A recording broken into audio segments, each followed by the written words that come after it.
Hello, hello, hello. Hello, everybody. Peace of Christ to all of you. And today we have a topic which is old but new. Always we hear Muslims saying that Allah knows best.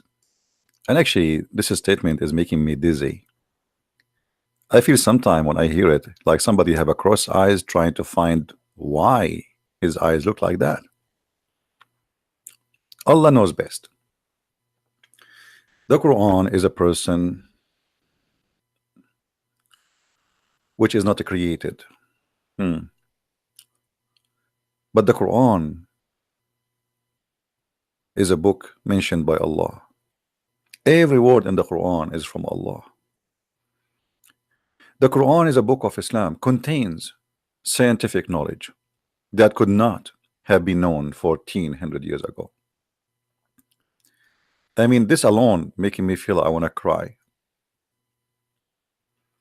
Isn't it amazing? Why people are trying to deny this beautiful book, which is full of knowledge, which is 1400 years ago was not known. Thank you everybody for saying hello to me from India, from Indonesia, from around the world. Love you all, and welcome and join us. And please don't forget to share the link for YouTube and give a like for our video if you like what we do. However, if you are a Muslim, don't forget please to give dislike. Achoo! Now you are a Muslim, you have to give a like because Allah, He says, Allah, He like the one who sneeze. And now you have no choice but to give me a like for my video. For Allah love those who sneeze.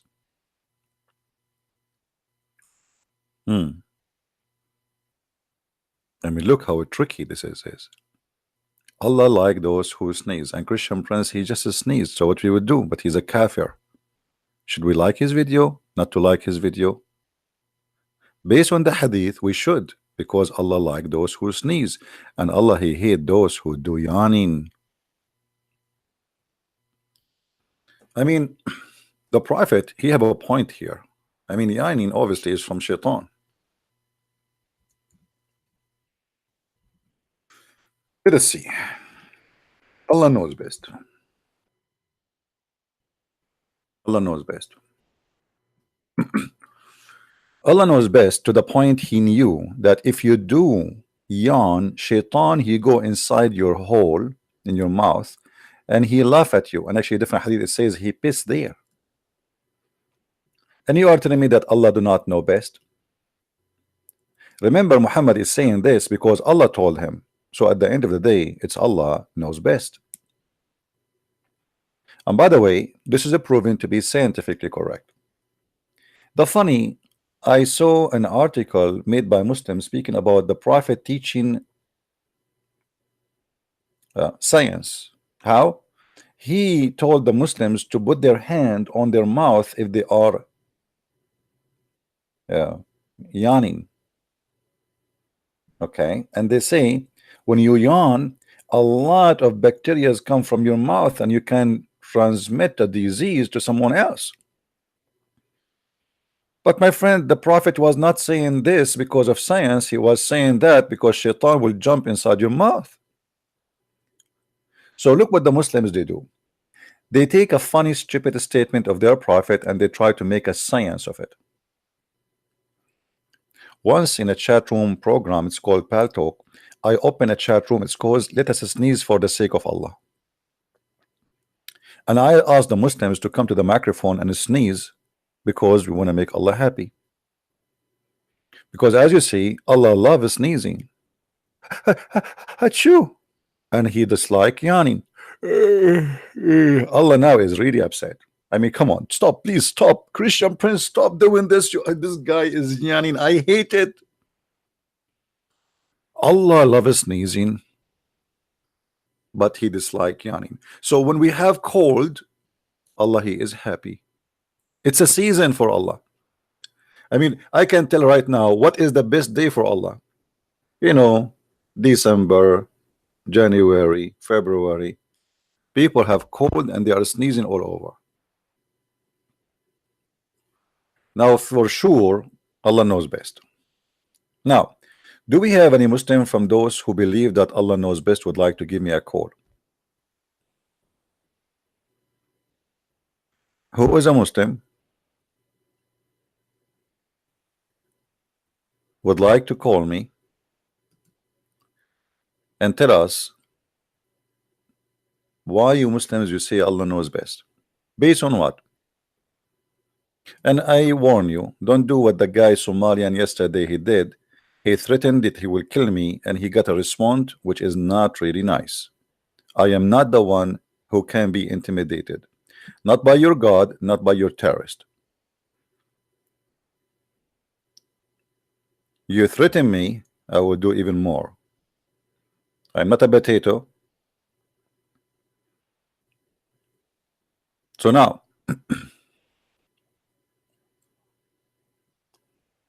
somebody is asking me to make a video about Muhammad being a hypocrite. My friend, how Muhammad can be a hypocrite? Like, come on. Muhammad, he said to the Muslims, you can have only 4 wives, but he have 13 wives. Like, come on, hello. Muhammad said to the Muslims, you cannot have sex with your wives, but he was doing that. Muhammad, he told them, don't piss toward the Kaaba, but he was pissing toward the Kaaba. I mean, come on. Muhammad, he told the men, when you go to a house of your friend, don't look at his wife, but he was looking at his own son wife, and he later he took it and he slept with it. How in the world you can say the prophet is a hypocrite? I mean, come on. Those people who say that the prophet was a hypocrite, obviously they are infected with the Islamophobia. And I can tell that the person who asked me to prove this, you know, I mean, he is obviously not, you know, he's Islamophobia. And I don't like those Islamophobia people.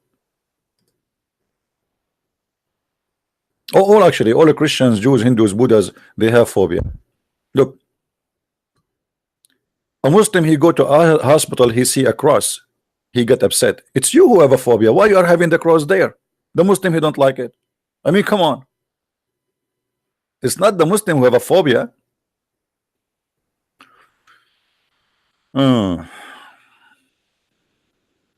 Anyway, do we have any Muslim would like to call us?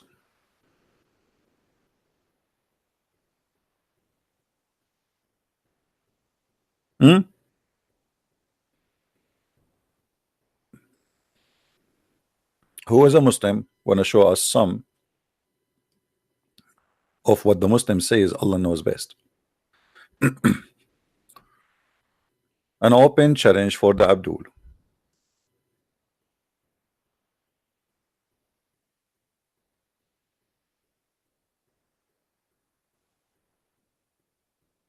By the way, I have I made 2 short videos in minds.com. You can download them from there about the Abdul who called me yesterday. All right, who said that we are, as a Muslims, we are allowed to lie to you as kuffar. So I made them 2 short videos because that video it's not published now. Later we will have it back. I noticed that always when I make a new video, people they watch the last video and they ignore the video before it. I don't know why. As if it's like a fresh fruit or something. So if you go to minds.com, you will find the new videos published by me. You can download them. How you can download them? Very simple. Click at the video, let it play, and when it's playing, click on the right side of your mouse and it says save as, and you can save the video. Very simple.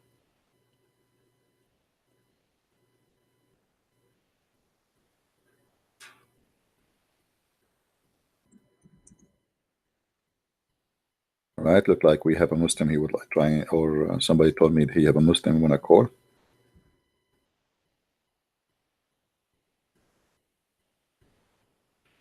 Do we have any Muslim would like to call us? Mayday, Mayday. Allah knows best. I say that Allah know nothing.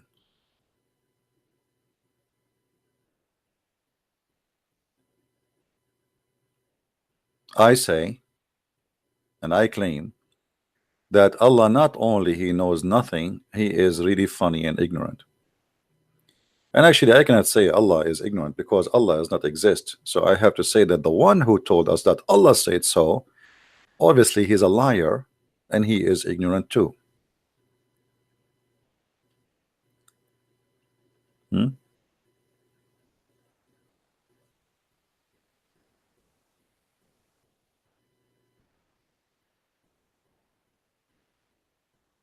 Okay, we have a Muslim is downloading Skype now and he will call me as soon he finished downloading Skype.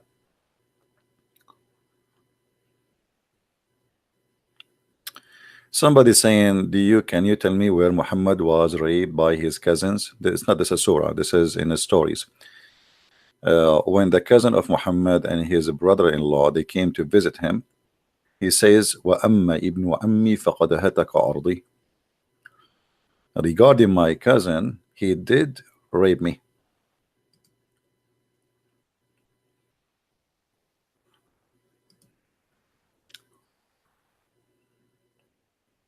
Now, do we have any Muslim would like to call? Mayday, Mayday. Allah knows best. You know, when I see those website, I wonder, like, I mean, is the Muslims are really serious? Do they really think that they can fool people? Yes, they can. There's many naive people out there, and they are dummy to the point anyone can fool them.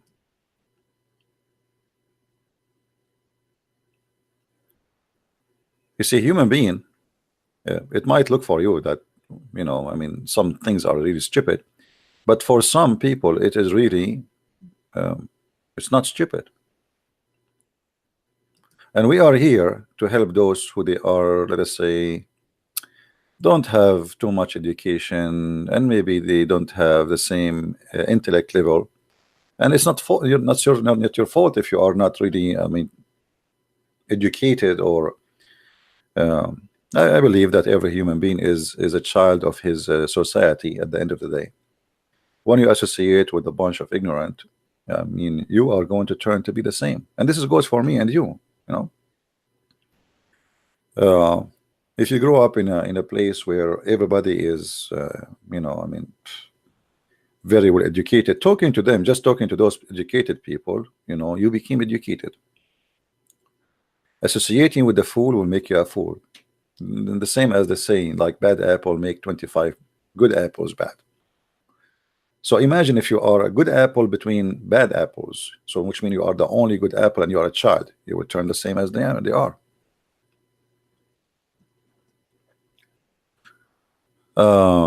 Somebody is asking me, are you from Lebanon or from Syria? My friend, I'm black, blonde, African American from Japan, looking for a brand new wife between the age of 6 to 9, according to Allah and halal. I hope I didn't answer you.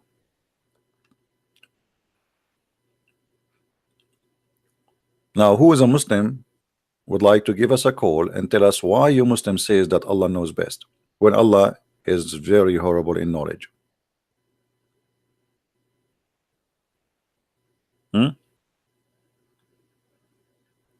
Instead of focusing where are you from, Christian Prince, what about we ask where this Allah is coming from? I mean, how silly, how funny this Allah is.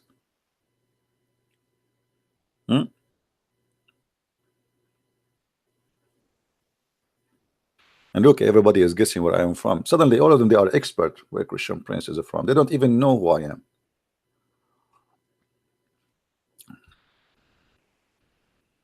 Yesterday, I was an ex-Muslim. The day before, I was an Egyptian. The day before, I was an Iraqi. Actually, there's a guy, he accused me to be Iranian. It's an accusation these days to be Iranian. Sound interesting. Now, do we have any Muslim would like to give us a call? Yes or no?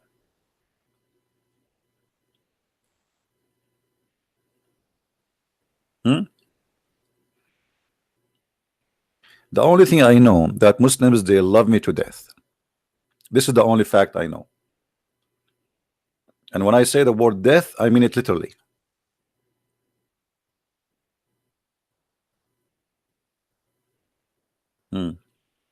Actually, I think my roots, I am an Indian because I like spicy food. And when I talk, I shake my head. I wish the camera is on now. You see my head is shaking.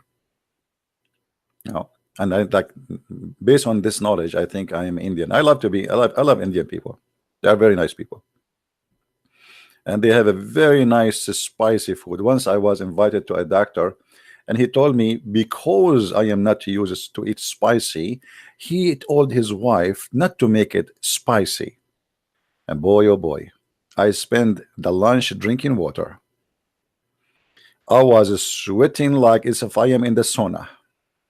And he asked me, "Are you okay?" I said, "Sure, sure." I cannot even talk. I cannot even talk. And supposedly he did not add any spice. I mean, like little tiny. It's like a touch. Oh boy. I know Indian food is the best. It's the best way to lose weight. Are you kidding me? You sweat what you don't sweat in 10 years. You know, I was drinking water after water. I said to me, "Sound like you like too much water." I said, "I love it. Your water here tastes so good." Anyway, so actually, I just heard yesterday that India attacked the terrorist in Pakistan, and you know, the Pakistani government, they said we are ready to defend our soil. Okay, hello. I mean, here we go. They went inside and they emptied their missiles in your land, and they killed more than 300 terrorists. We are ready to defend our soul. Oh, when you are going to do that? Hello.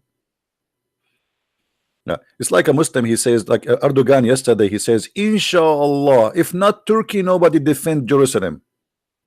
Inshallah."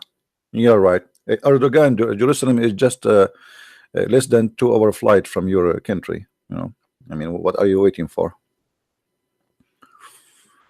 Anyway, so do we have any Muslim would like to call us? Have you ever had yellow curry? No, I have a brown, but you know, I can make it yellow. It's very easy. Yeah. Just I will put the curry in front of the computer. He will watch any video of ISIS beheading human beings, and the curry will turn yellow. Praise be to Allah, brother. Allah is so happy now. The funny, there's a Muslim, he posted in the text saying that you Christians celebrate a human sacrifice. We? When? How? How? We? Abdul, it is you who celebrate a human sacrifice. Allah, he rejoices for killing thousands and millions. In our belief, my friend, we did not sacrifice anyone. You are stupid. Sacrificing a human is you carrying a human being, putting him to sacrifice him and chop his head or whatever you do to him. That is a human sacrifice. This is what you do. For us, we did not do that. For us, you will see that even according to Quran, you idiot, it says that the Jews says we killed the Messiah. It's not the Messiah. He said, "Hey, Jews, kill me." It's not the Christians say, "Hey, Jews, kill the Messiah. We need to sacrifice him." But in your religion, Allah, he says that kill them. Kill them. Allah punish them by your hands and heal the chest of the Abdul, which means a lot of hate inside you. So your God, he rejoices for slaughtering a human being. It is you who enjoy a human sacrifice. Not only a human sacrifice, but a human torture. How we can prove it? Call me. Silence me. Answer me.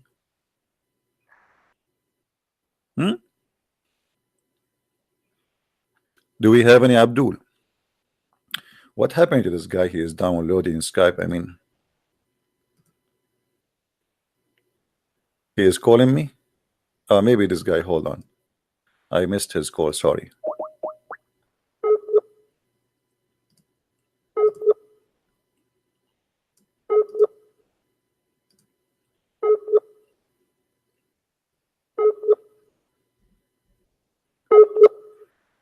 Look like his connection is bad, my friend.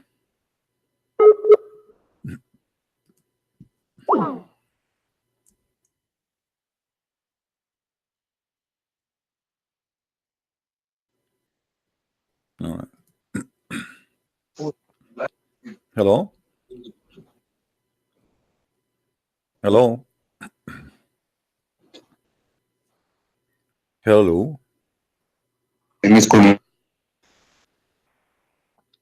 Go ahead, we hear you.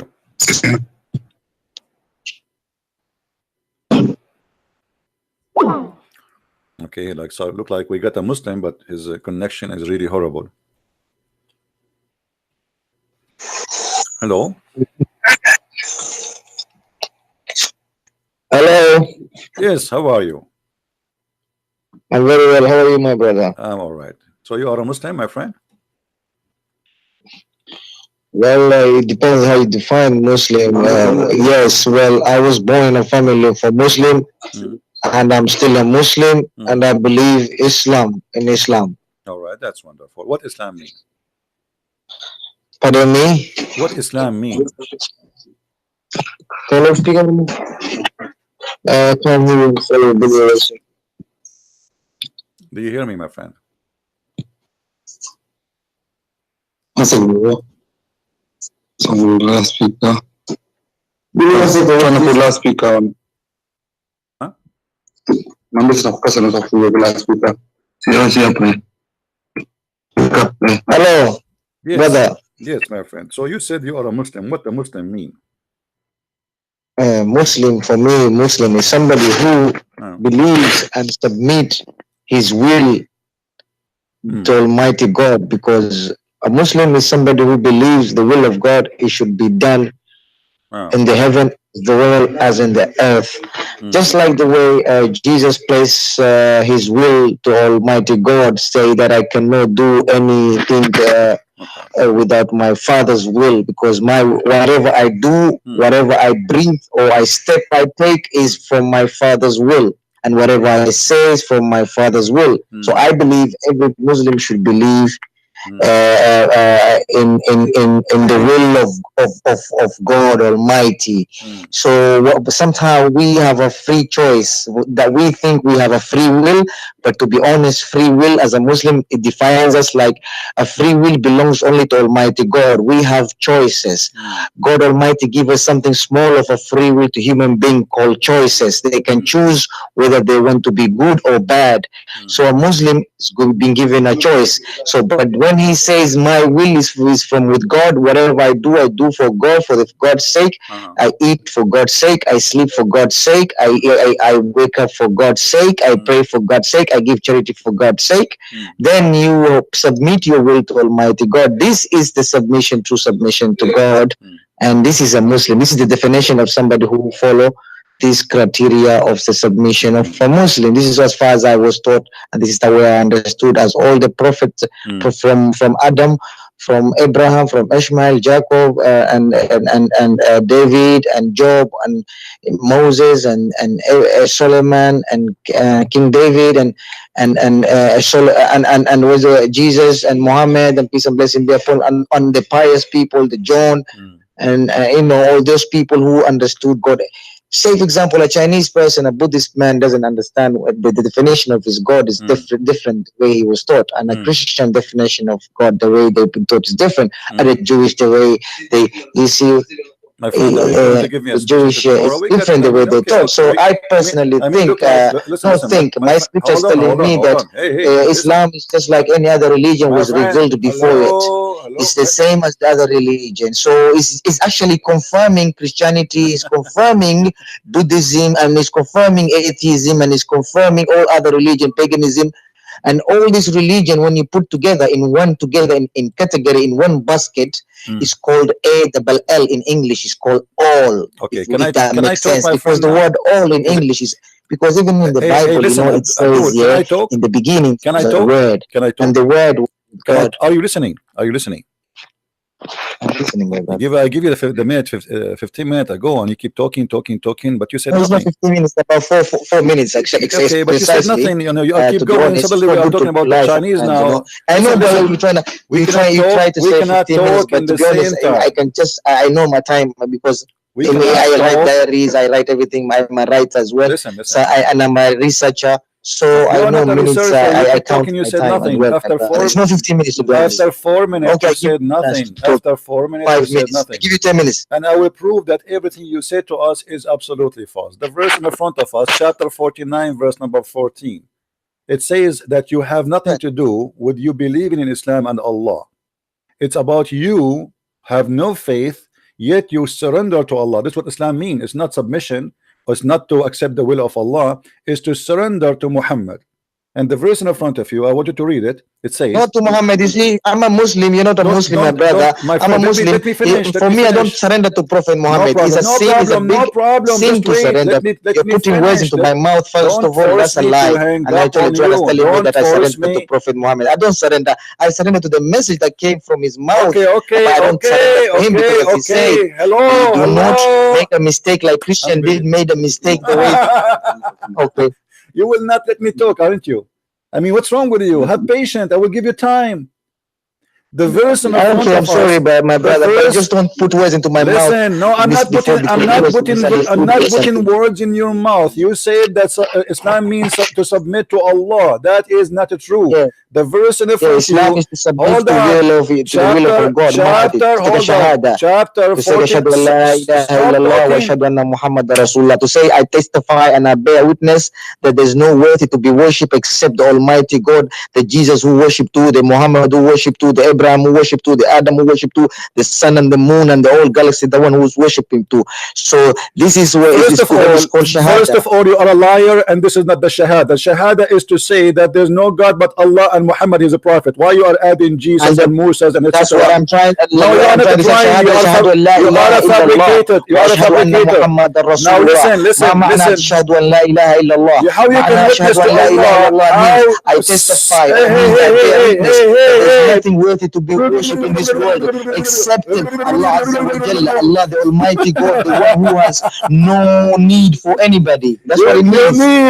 You are a liar. Otherwise, why you are associating the name of Allah with the name of calling you a liar. You're calling me a liar. Listen, my brother. Listen to me. You are a liar.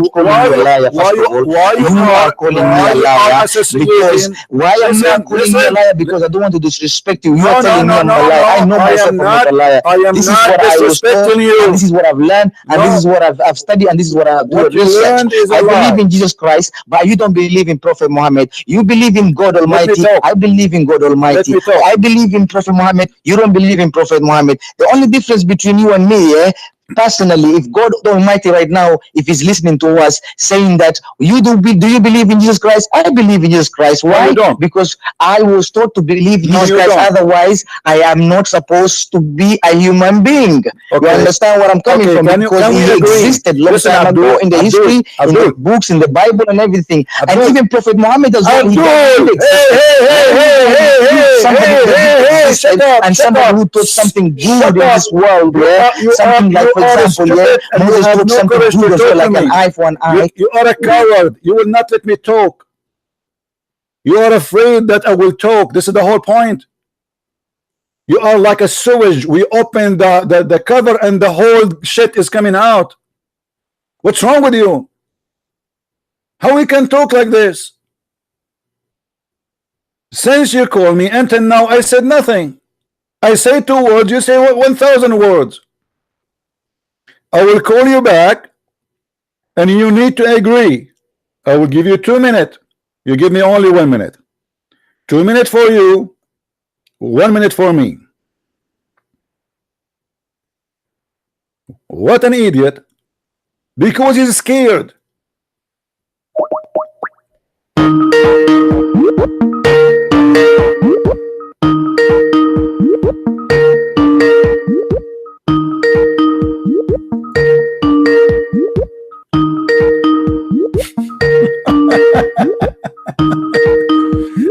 Answer now. Let us see how you can do it.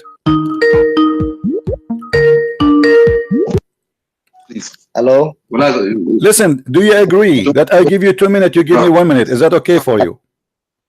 Yeah, listen to you, but do you promise not to disturb my conversation? 1 minute for me, 2 minutes for you. Do you promise as a man?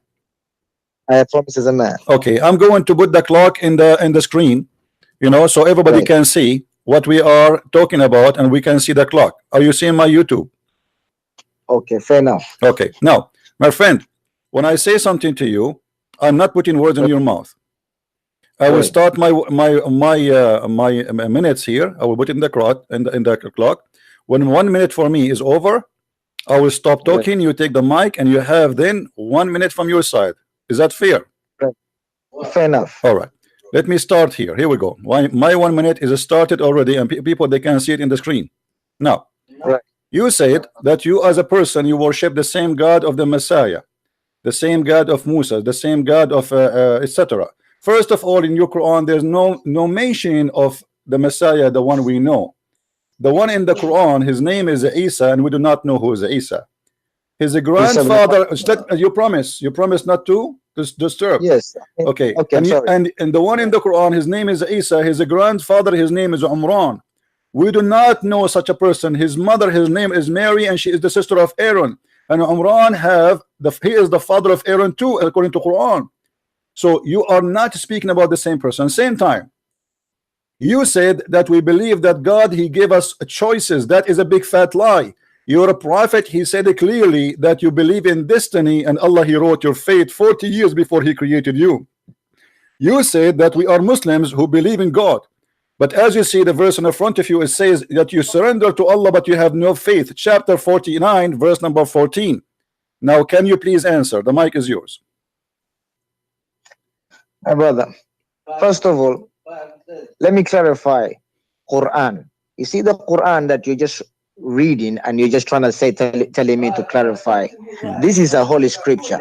One word that you trying to translate the Quran, it has a lot of meaning in a different type, in a different language. I'm gonna give you an example. For example, Iqra, the first revelation that came to Prophet Muhammad, peace and blessing be upon him. It was a word called Iqra. It was not like Salamu Alaikum or La ilaha illallah or hello, how are you or salam. It was Iqra. In Arabic terminology, in Arabic at the time, Arabic was one of the greatest language in Arabia. It was they used to compete with the poetic and the poems and stuff like that. But the word Iqra at the time, he was the first man speaking and saying in his word. Even the Arab at the time, they didn't know what the meaning Iqra was. Until today, no one can say that this word, I came with this word Iqra. So now they're trying to analyze the word, this Iqra, the poetic at that time. You know what it means in English? It means read. It means research. It means proclaim. It means do. Basically, one word, it has a variety of meaning. Just one word. That's why it's called a revelation. One word can have a lot of meaning. For example, Iqra means read, research, proclaim, repeat what I'm saying. Say, like for example, when a child is told by a teacher, say A, B, B, C, C, D, D. It's called repeating, like, you know what I'm saying? So this revelation, this one word, it has a lot of meaning. You understand? So whenever you understand the way, if you read, I read Quran more than 100 times. And every time I read Quran, I understand different. And every time I read again, I understand even better than I understand before. And when I read again from the beginning, and it's like a vast knowledge, like an ocean. It's like I'm a fish, I'm swimming into it. So you cannot tell me I will understand the whole ocean from east to west, if that's what I'm trying to tell you. So Quran is a revelation, is a final and last testament of Holy Bible, you call it, but I call it Holy Furqan, because I accept the Holy Bible. So me, I'm like a last child of the family. If you don't accept me as the last child of the family, just like the way you have accepted the last child of Jesus Christ, I have accepted Jesus Christ was the last child, but I have accepted as a Prophet Muhammad, peace and blessing be upon him, as a comforter, my comforter. When Jesus Christ say in the Bible, I have many things to say unto you, but you cannot bear it now. When he, the Spirit of the truth, when he shall come, he shall guide you to the truth, and he shall not speak for himself. He shall only speak for what he hears from my Father. You understand? So this comforter, they change the name. If you look at this word comforter, the only criteria that we as a Muslim believe in Jesus Christ, the people that made us to believe in your time is up. Okay, sorry about that. Okay, listen. You just said, and now it's my time. I will start the timer again. Here we go. People, they can see. All right? Okay. Now, you said that Muhammad is the spirit of a truth, and that means you Muslims are false Muslims, because Muhammad is not a spirit, he is a man. So why you lie? This is number one. Number two, I showed you. Don't disturb. You promise a man. You are a man. Keep your promise. And you said, hold on. You said that you as a Muslim, you believe in the Bible, which is a lie. Number three, the verse I gave you in the front of you in the screen, or what you said to me, people they have different translation or etc. I mean, who care about the translation? Read whatever translation you want. The verse in front of me says that Allah says to the Arab, you say we surrender to Allah, which means they say Shahada. Say you are a Muslim, but you don't have faith. So according to Islam, you do not need to have faith. You need just to say Shahada. And because Muslims are kuffar, they worship a God and associate his name with the man. Because of that, the whole purpose is to believe in the man, not to believe in the God. This is why if you believe in Allah but you don't believe in Muhammad, you are kuffar. Because Muhammad, the whole point of using the name of Allah is to make himself equal to God. Now I want you to give you the mic, and please don't give me a speech. Answer the verse in front of you in the screen. How Allah he says, don't say that we are believers, say we are Muslims. For faith never enter your heart. How you can be a Muslim, yet Allah call you Muslim, yet there's no faith in your heart in Muhammad or in Allah? The mic is yours. First of all, you say to me about I told you about earlier about the comforter when Jesus Christ prophesies about prophet that the spirit, the truth that will come. And you see here, let me analyze about the spirit of the truth. You see, every human being in their body, in that makes them alive, is they have a spirit. Every human being, first of all, they have a spirit. You can have a bad spirit, good spirit, or right spirit, a disability spirit, whatever kind of spirit you can have. But you see, when Prophet Muhammad sallallahu alaihi wasallam, his soul, his spirit, the ruh, I'm talking about the soul, the spirit, yeah. When Prophet Jesus, peace and blessing be upon him, says, when he, the comforter, he shall come, he shall speak. You see the word he is an English language. It's not, I'm not saying it is, I'm saying he. So the word he is a man, and the spirit, the word, a man has a spirit. Every human being has a spirit. When the spirit comes out from your body, you are a dead person. So what I'm trying to tell you, that Prophet Muhammad, we believe he was the comforter, that Prophet Jesus, peace and blessing be upon him, that prophesied about it, that he said, I have many things to say unto you, but you cannot understand it now because your mind is so narrow. But when he, the spirit of the spirit of the truth, when he shall come, he shall guide you to the truth. He shall not speak for himself. He shall only speak for what he hears from my Father, and he shall glorify me. You understand what I'm coming from? So when he speaks about he is a prophet Muhammad, we as a Muslim, we believe, and everybody believe that 1.8 billion Muslim right now is not a magic followers. Okay, you can't find Instagram 1.8 billion followers. Your 2 minutes is up. My time is up. Yes, your 2 minutes is up. Listen, Okay, you just said, and everybody heard you, that he will glorify me. That's mean you just admitted that Jesus is God and Muhammad is worshiping Jesus. Because nobody should don't disturb. You promise as a man. You promise as a man. You promise as a man. Don't break your promise. Don't break your promise, Potato. You are not a man to keep your promise. Stop talking. Keep your promise. Keep your promise. I'm sorry. When you say, I just want to share you cannot show me. You finished. Let me talk. Please stop. You are taking now from my time. You have a mental illness or what? You promised me as a man. I'm sorry. Okay, now listen. You said that Muhammad is going to glorify him. He will glorify Jesus. How you glorify Jesus unless he is God? Man should not glorify a man, should glorify God only. You just admitted that Jesus is God and Muhammad worshiping Jesus. This is number one. Number two, don't disturb. This is my time. And number two, why you are avoiding to answer about this verse in the front of you, which it says that you can be a Muslim, but yet you have no faith neither in Allah, neither in Muhammad. What kind of cult this cult is? The God of this cult says to you, you call yourself a Muslim. I call you Muslims. Don't say that we are a believer. Say we are Muslims. This is what the verse saying. You claim that you read the Quran. You claim that you read the Quran. I challenge you to read the verse for me in Arabic and tell me what it says. It says that you say that we are Muslims. Say you are Muslim, but faith never enter your heart. Now explain to me how in the world a God he accept you to be a Muslim, but yet faith never enter your heart, and the mic is yours. First of all, you need to understand, my brother, man, iman. What is faith? What is faith to you? According to you, is different. According to Chinese, is different. According to everybody, is different. You understand? Man, iman. The way we Muslim believe, what is faith? Amantu billahi wa malaikatihi wa kutubihi wa rusulihi wal yawmil akhiri wa khairi qadrihi wa sharrihi min Allah ta'ala.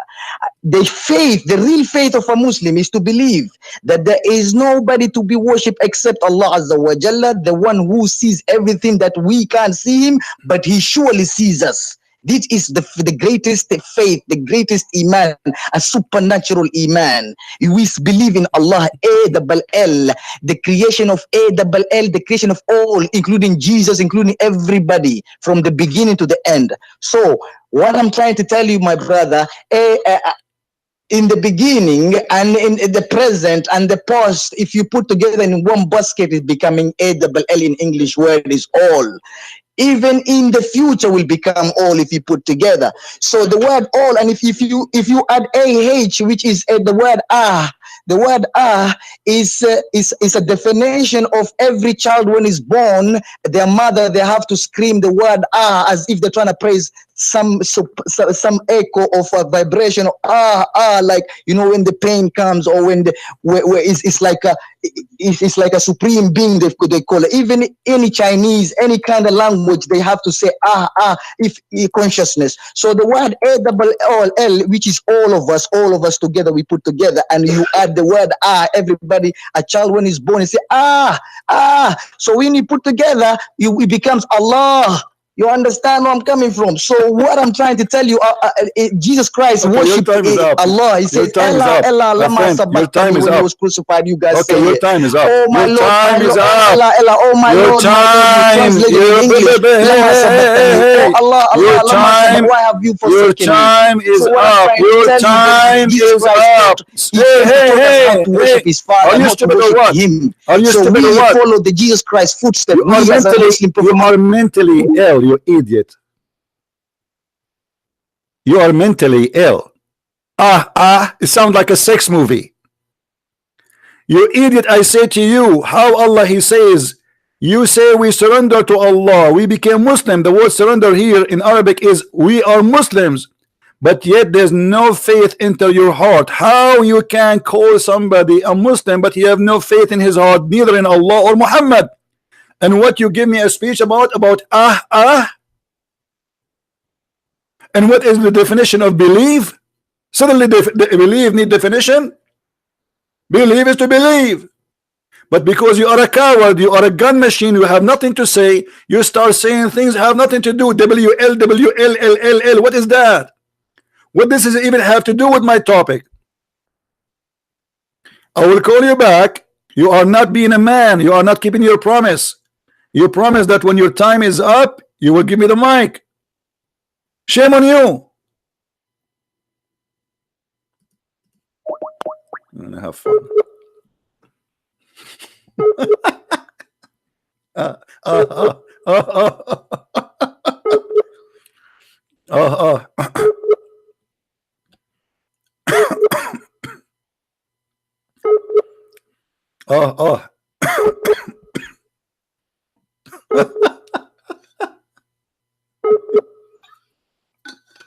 It's like a recording machine, you know, you do not know what he's talking about.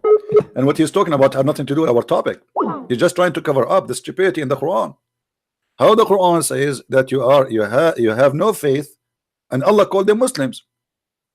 He's saying to them, don't say we believe, say we are Muslims. How you can be?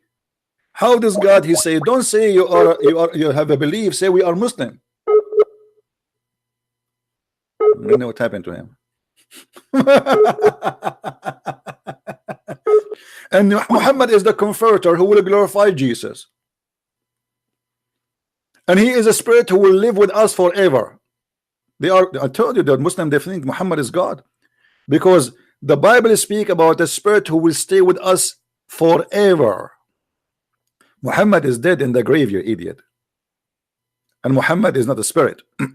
He's a human being. When you say to me every human being have a spirit, that will not make you a spirit, you idiot. Having a spirit does not make you a spirit. The spirit is your soul according to Islam. And you having a soul does not make you a soul. You are a certified idiot.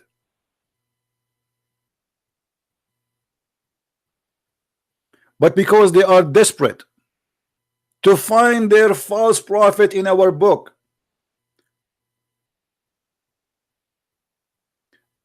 and by the way,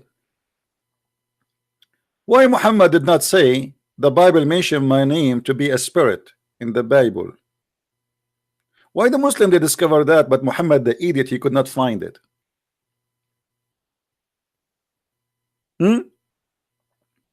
Why Muhammad did not say to them Muhammadim is in the Song of Songs? Ahmad Didat was making fun of the Song of Songs, claiming that this is a porn book for more than 20 years. There's tons of videos of Ahmad Didat making fun of the Song of Songs, saying, do you read the Song of Songs for your children? Suddenly somebody told him that in the Song of Songs in the Hebrew it says Muhammadim, and then suddenly Muhammadim, Song of Songs, became a holy song. He's not answering. But you see, because they are coward, they will not stop talking. He's afraid, and he will not answer this verse. You notice? I show him this verse. How you can be, how Allah he says to you, be a Muslim, say we are Muslims, for you don't have faith and you don't believe. How you can be a Muslim then? Because he forced him into Islam. I don't know what happened to him. It says he is calling me, but I cannot, I cannot receive any call from him. Hold on, maybe because I am in disturbed mood. Let us see. Hold on.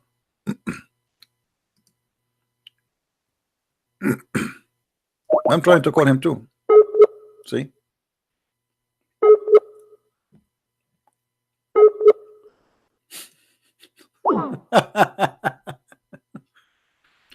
All right.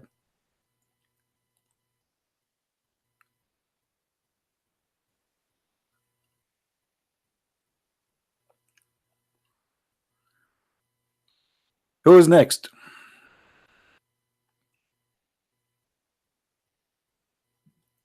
And in the top of that, you have to accept that the one who sent the Spirit is the Father of Jesus, the Christ, and Jesus too. But you Muslims don't believe in the Father and don't believe in the Son. Do you accept that Jesus is the one who sent your prophet? Do you? Certified ignorance, idiots, desperately looking for a place for their prophet, but they cannot find him. They cannot even find their prophet to be a prophet in their books. So how he will be a prophet in my book?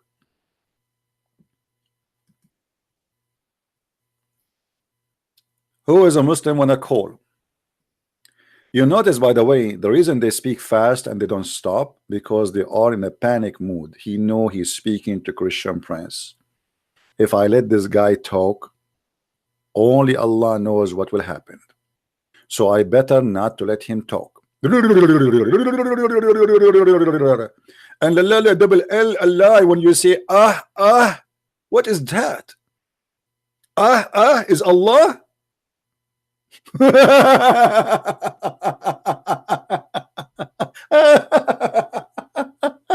This is the best comedy show ever. Who would have watched cable TV anymore? It sounds like a Playboy. So when somebody say he said Allah, Allah. That is something. Call me, call me back.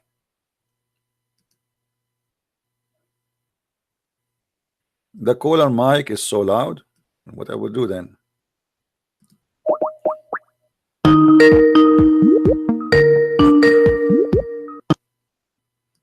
Hello? Hey Abdul, you see you are breaking your promises. I'm sorry. I'm sorry. I'm No, sorry. my friend, you phone. I cannot think do my that. internet You is are a not man. good You know, you sometimes. are a You know. man. You are presenting Islam now. People, they will be wondering why this Muslim keep his promise, breaking his promise. Come on, man. Don't. It's not a promise. Come, Okay, come. Let's now calm it's down, my man. time. Let me talk, please, and please respect your promise. When I say to you it's your time, don't make me shout. I'm losing my voice. This is not nice. Okay. Now, I'm sorry. I'm sorry. I this is my time now. apologize. I Let me start. apologize. Let me start the clock. Okay. Here we go. The clock started. My time, my friend. The verse in the front of us says that the Arab, they says we believe. Allah said to them, say you do not believe, rather say we are Muslims. How in the world we have a religion? It says you can say you are a Muslim, but you should not say you believe, for faith never enter your heart. And you gave me a speech about definition of believe. Believe is to believe. Either you believe or you don't believe. So when you say I say shahada, that's mean you are telling me what you believe in. Those people, they say shahada and they are now Muslims, and Allah is saying to them, say you are Muslim, but don't say we believe, for faith never enter your heart. Which means Islam is a religion of hypocrisy. It teaches you to be a hypocrite and to stay hypocrite. All what Allah He wants from you, which is Muhammad in this case, He wants you just to say I am a Muslim. You believe, you don't, who care? And as you see the verse in the front of you, and now I'm going to stop my clock so you can start yourself. And Okay. the mic, First of all, we need to understand, brother. We okay, need the to mic is understand, yours first now. of The all, mic is yours, my friend. brother, The mic. the verse was revealed in Mecca, and it was a long time ago. That was revealed at the time of the time of Jahiliyyah, the time of the ignorant, the time of the Arabs. At that time, Arab, they were pagan. They had no religion at that time whatsoever. They used to rob and all that. Prophet Muhammad was a mercy, was sent as a messenger to them, to the community, to stop what they were doing. So when Prophet Muhammad ﷺ was weak at the time, nobody was listening to him, and everybody used to stone him and to beat him. Everybody used to call him mental, crazy, you know, until when Allah Azza wa Jalla gave him power. Slowly he rise up, and then when the verse was revealed, those hypocrite of Muslims, the Arabs, they thought, hold on a minute, if we can't beat them, we should join them. So they said, we are believers, we believe in you. And then they were told, you cannot become a believer, you have to become a Muslim first, to submit yourselves like your wills, you understand? So Islam, a Muslim, to be a Muslim is like a one step.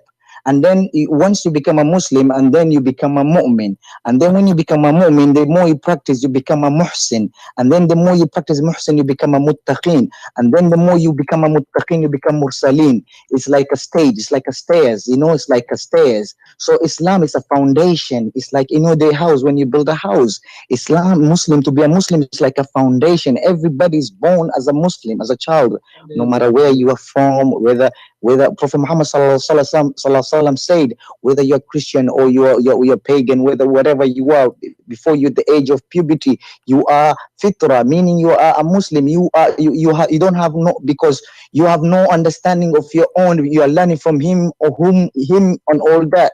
You understand where I'm coming from? So what I'm trying to tell you now, that verse is trying to refer the Jahiliyyah of those people, the hypocrite people, and you can't apply it to right now. So I'm not an Arab. I'm an African. I'm from Bilal ibn Rabah. I'm from Ethiopia. So I'm a Muslim. You understand? So even though I'm not an Arab, but I'm a Muslim. I believe in Islam. And at the same time, I believe in Jesus Christ, because Islam is forcing me to believe in Isa alayhi salatu wasalam, peace and Okay, your blessing time be is up, upon my him. friend. Your time is up. Okay, So, now, fair enough. all right, my friend, you said, and everybody heard you, that you convert to Yes. Islam first and then you believe. That's mean Allah is a hypocrite, not the one who convert. You said those Arab, they I say didn't to say themselves, Allah is a hypocrite. you promise not to disturb. You promise, keep your promise. Okay, fair enough. Okay, Fair enough. now you said that those Arab, they converted to Islam because they said to themselves, we cannot beat Muhammad, so we better convert to Islam, otherwise he will, will kill us. So they converted, and this is what you are caring for. That's all what you need, is just have somebody to say I convert, and later you become a Muslim. Doesn't matter. Okay, now you convert, you say I'm Muslim, but you believe you will come later. And this is the point. Islam is a religion of filthy killing and threatening people and forcing them into Islam. And you are the one who said that, everybody by witness. We force them into Islam. At the first step, just say we are Muslim, then faith will come later. Have you ever heard of a cult like this? You convert to a religion, but we don't have faith. Number two, you said that I am a black. Muhammad, he hate the black people. How you can be a black person? Muhammad, he owned many black slaves. As an example, he called Bilal a raisin head. How in the world you make fun of a human being? He is a black. You're a prophet. He said the most person Allah he hate is a black person. How you can believe in such a thing? Why Allah he hate a person who is a black? Why the most enemy for Allah is a black person? Shaitan is a black. The one who destroyed the Kaaba is a black. The most person Allah he hate is a black. And Allah created the black people to go to hell. The mic is yours. First of all, my brother, I don't even know your name, but I love talking to you, and I would love to make you understand exactly. Christian Princess, I think your name is Christian Prince. First of all, I want to thank you so much to ask you this beautiful question. Let's come to the Bilal ibn Rabah. First of all, every Muslim, we have a lot about how many thousands and thousands of mosques around the world, and we pray 5 times a day all over the world in mosques. Okay. And every prayer that you pray, no, without adhan, meaning Allahu Akbar, Allahu Akbar. It's no, he was not the founder of Prophet Muhammad Sallallahu Alaihi Wasallam, this beautiful voice, the adhan. Even Prophet Muhammad, peace and blessing be upon him, pointed a finger to Bilal ibn Rabah, saying this beautiful calling, it is honored by Allah Azza wa Jalla to be given this slave this slave and servant of Allah Azza wa Jalla. So Bilal was not a slave and a servant of Prophet Muhammad, peace and blessing be upon him. So Bilal was actually a best friend, a companion of Prophet Muhammad, peace and blessing be upon him. I'm a Muslim. First of all, I don't hate my religion. Neither do I hate Christianity. Neither do I hate Judaism. For me, basically, I believe in Bismillahi ar-Rahmani ar-Rahim, in the name of Allah, the most gracious, the most merciful. You understand? You guys believe whatever you want to believe. You want to believe it, the Holy, the Father, the Son, whatever. I was not taught because of that type of a division. I was told Allah is one, the merciful and the just. So to come to Bilal ibn Rabah, we're speaking. Bilal has the most honor. He might be dead right now, but his voice is echo 5 times a day before you wake up. All over the world, people are making this adhan, Allahu Akbar, as if Bilal's voice is still echoing like more than as any other sound in the world. And no prayer in Islamic prayer is allowed without Bilal's call, meaning a black man call. Okay, my friend. You understand? So Islam itself, it belongs to a black man, because your time is up. Your time is up. I'm sorry. Okay, my friend. Continue. Everything you said to us is false, because Bilal was a slave, not a friend. And here we go, the hadith in front of you, and this is Sahih hadith, that your prophet, he ordered Bilal to do the adhan because he is the only slave between those white men. And Bilal was bought by Abu Bakr. And Bilal, he begged Abu Bakr, says, if you bought me for the sake of Allah, will you free me for the sake of Allah? If you bought me for yourself, then keep me for yourself. And Muhammad, he died, and Bilal is still a slave. Have you ever heard of somebody, he is a friend of somebody, yet he owned him as a slave? I want to friend you, my friend, but I want to own you. What kind of a friendship is that? Why you are lying? So here we see that Bilal is nothing but a poor slave who worked for Muhammad to do everything for him, because he is the only slave. He is going to wake up early morning, go to the roof and start screaming, losing his voice. But the white Arab man, he will never do that. Why Muhammad did not order Abu Bakr? Why Muhammad did not do the adhan? Because all of them, they want to sleep and they want to rest, but the poor Bilal, who is a slave, he is the one who will do the job. Now you did not answer me. Why your prophet believe that every person is black is an enemy for Allah? Did your prophet kill the black dogs? Why the black dogs are the enemy of Allah? The mic is yours. First of all, my brother, you are a liar. You are a hypocrite. You told me basically I am a black man. Prophet told me I'm a slave, and we all slave. Prophet free us at the time of a slavery. Bilal was a slave. He was bought and he was freed. If you didn't understand the hadith, if you didn't learn the hadith, don't tell people lies. I beg you, please don't call me a liar. I'd never called you a liar, but now you're forcing me to call you a liar because you're telling me things that you didn't even study properly, my brother. You see, there's a table has 4 angles. A Kaaba has 4 angles. People, you see, one angle is from the other side, one angle of this side, and other angle of this side, and other this angle of this side. Perhaps, maybe you are just talking of that angle. Are you done? Well, here we go. Your prophet, he said, your Bilal said to Abu Bakr, if you bought me for the sake of Allah, will you free me for the sake of Allah? So who's lying? I want you in the front of everybody. I don't, you cannot prove hold me on, that I study hadith, you are lying, my time. I want you to show me. I want you to show me a Sahih hadith. I want you. Hold on. You are breaking your promise. You broke your promise. You broke your promise. You broke your promise. You are a coward. You are a coward. You are a coward. You are a coward. You are a coward. Allah is one. God It's is my one. time. I don't care if your God Allah is 1 or 10. Listen, it's my time. It's my time. It's my time. Listen, the hadith in front of you. Show me the hadith where it says Muhammad he free Bilal and I will make you my hero. It's a challenge in the front of every Muslim in the world. Do you hear me? Do you hear me? Okay, I want you in the front of everybody to show me the hadith where it says that the Prophet of Islam Muhammad he freed Bilal. I have a hadith in front of me which is Sahih from Sahih al-Bukhari. Bilal begging for his freedom, which means they are not freeing him. Now I want you to show me the hadith that Muhammad he freed Bilal. It's a challenge. The mic is yours. Muhammad bought Bilal and freed him.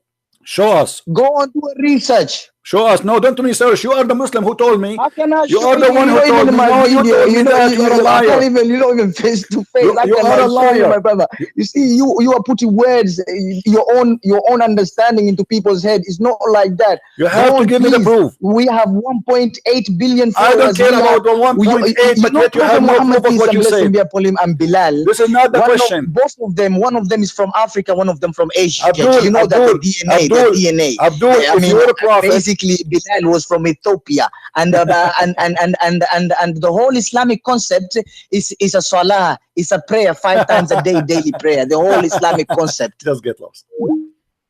When you debate a Christian prince, either you prove what you say or get lost. In front of me, the poor Bilal is a slave. If you're a prophet is a good man, he will not even have him as a slave, as you said, because you lied to us. You say Bilal was a friend of the prophet. How he is a friend of the prophet, and yet Bilal he died as a slave? And even if you say to me he freed him later, show me, as you claim. Show me the Sahih hadith. I'm showing you Sahih Bukhari. There's no way that Bilal was freed and such a story will not be mentioned. Your prophet is mentioning how to clean his ass in the hadith. He used 3 rocks. Do Bilal worth to speak about his free? Or it was freeing him? The ass of your prophet have 1,000 hadith. Why we cannot find the hadith about Bilal being freed by your prophet? So you are a hypocrite and you say to me, search it, search it. Search it. The one is trying to call me, are you a Muslim?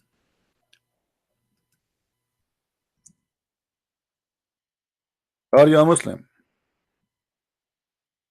You see how they right away they escape the disaster.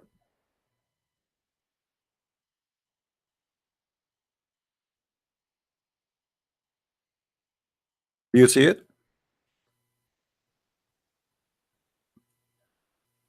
Now, when you say to me that Muhammad he is a friend to Bilal, but yet Muhammad, as you claim, he said that the most man Allah he hate is a black man. You need to explain to us. When Muhammad even he killed animals just because they are black, you need to explain to us. When Muhammad he says that the white dog is fine, the yellow dog is fine, but the black dog need to be killed. When Muhammad he says اقتلوا كل أسود بهين, kill every pure black animal,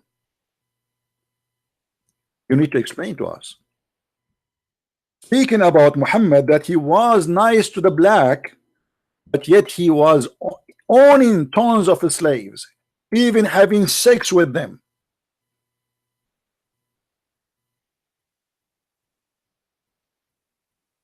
They asked the Prophet of Allah, what's wrong with the black dog? He said the black dog is the devil. So they keep talking, but they have no proof and they have no reference of anything they are speaking of. Muhammad, he made slavery a business, a lifestyle. The caliphate of the Muslims, they own tens of thousands of slaves. Muhammad himself, he received a chapter, it's called the chapter of At-Tahrim, because once he forbid himself from raping a slave he owned. So Allah supposedly sent him a verse, says, why you are forbidding what Allah made lawful for you? What Allah made lawful for you? To do boom boom to your slaves. And you notice that this guy who tried to defend Islam, he just approved what we always say. And I hope people will copy his video and share it around. That in Islam you do not need, yes, you do not need to believe. First you convert to Islam, and then you became a believer later. And he said, those Arab, they said to themselves, well, we cannot beat Muhammad, which means he will kill us. Actually, the story is more than this. Muhammad, he sent them a threat. He says, either you convert to Islam or I will kill you. Either you convert to Islam or I will kill you.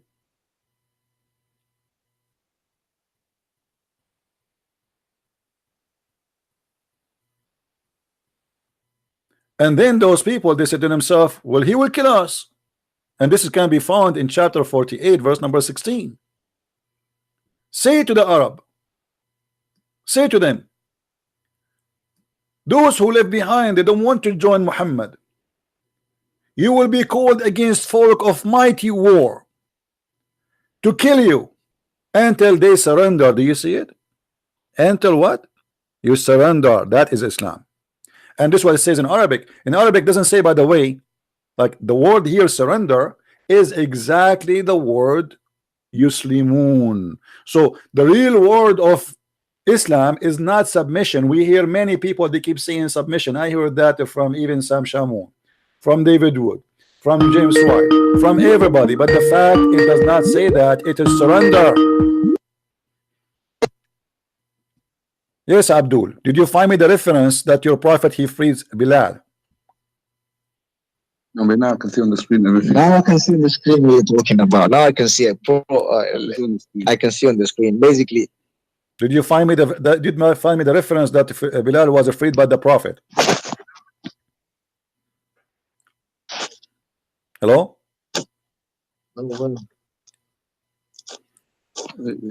you on about? Hello?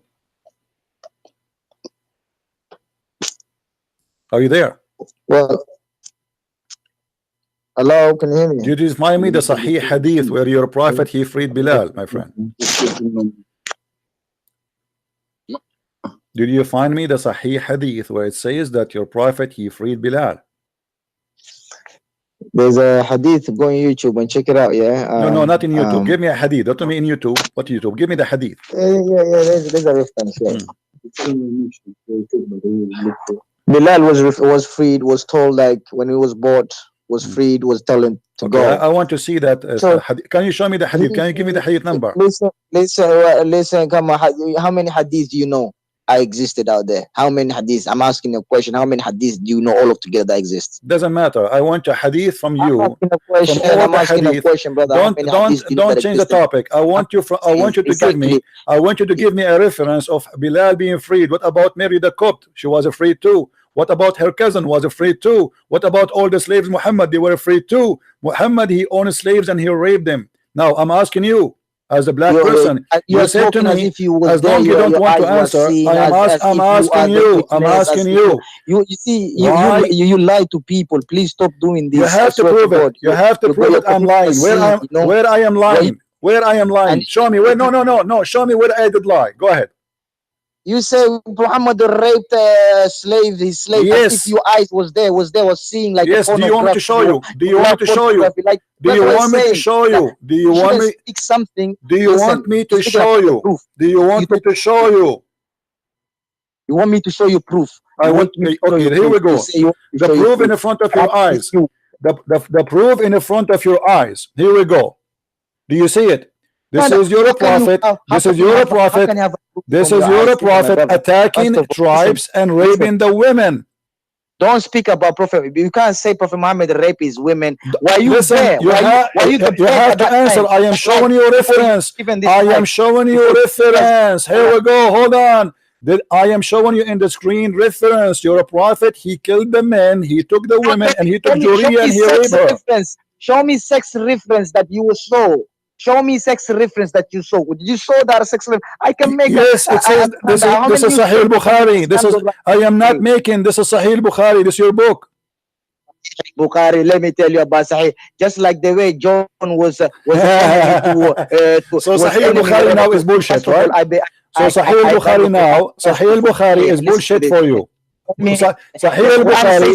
So Sahih Bukhari is a bullshit. The Quran speaks about Sahih Bukhari.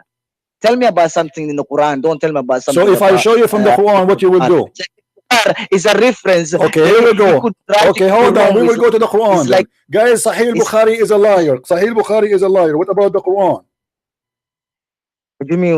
Sahih Bukhari could be. How can it be a liar? It's something that, for me, a lie is something that does not exist. For me, something that exists, I can see with my own eyes. Abdul.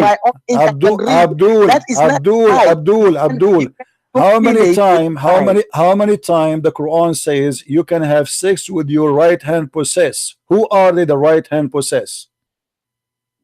What do you mean? How the one you went, you pay mahar, the one you married to, the one you made, the one you say you're gonna have my children, my heir. Abdul, who is the right hand possess? Stop lying. Who is the right hand possess? Is the right hand possessed? Are they the slaves? That one you're gonna have sex with them and then produce your children and propagate. You understand? Abdul, I'm asking you. Here we go. I'm asking you. Who is the right hand possessed? Are they the slaves? Well, if a slave was married to the owner, then of course.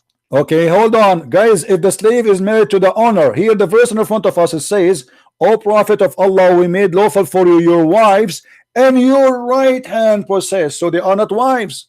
All right, of course. Listen, hold on a minute. Let me stop you here. Yeah, stop me here. Yeah. You rightfully own. Say for example, hold on. Abraham, peace and blessing be upon him. When Sarah had when he couldn't have a child, and then Hajar was helping her, and then say have this as like a slave. She's gonna have Ishmael, and then had a Ishmael. You see, it was a slave. No, and then took to Mecca, whatever you call it, Mecca right now. You see where I'm coming from? So I don't see where you're coming from. No, I don't see where you're coming from. Abraham, he did not do what Allah told him according to your Quran, did he? In my Bible, we don't have Allah. We don't believe in Allah. There's nowhere in my Bible. Hold on, shut up. There's nowhere in the Bible that God said to Abraham, "Go and have sex with a slave." It was Abraham doing that, and this is why God, he was upset from Abraham. So Abraham, he disobeyed God by having sexual relationship with a slave, and he married her. Listen. Now listen, answer me. Why you lie? And you say why you lie? Hey, potato. Why you lie? You said in Islam we don't have sex with the slaves. Now you agreed. Why you lied to me? Just 2 minutes ago you denied that your prophet was having sex with the slaves. And now you say, okay, I'm going to give you the example of Abraham. If everybody's a slave in Islam, we believe everybody's a slave to Allah. No, this is not the question. This is not the question. Stop lying. This is not the question. I'm talking about the slaves who they are called Ma malakat aymanakum, your right hand possess. Are you the right hand possessed of Muhammad? Hold on, shut up. The liar. Are you a right hand possessed of Muhammad so he can rape you? Say yes. Are you? How can I say yes? Why are you forcing me to say yes? You are saying to me, because you are saying to me all of us were slaves. You are saying to me all of us were slaves. Shut up. Don't call me again. Don't call me again. You are a coward. You are a coward. There's no point of talking to you. I say to you, what is the right hand process? You say to me, this is not about slaves. Show me why you are lying. I show you Sahih Bukhari. You said to me why you are lying. I showed you Sahih Bukhari. You said who Sahih Bukhari? There's millions of hadith. I show you Quran and you don't want to answer. It says here, Allah made lawful for you your wives and your right hand possess. So why you lie? You say Muhammad was not raping his slaves. And how you say to me that Muhammad he freed the slaves? How he have them but he's freeing them? Guys, the Quran said to him, it is lawful for you, your wives and your right hand possess. How he freed them, but he have them, and they are called right hand possess. Do you see how silly they are? And he will not answer me why his God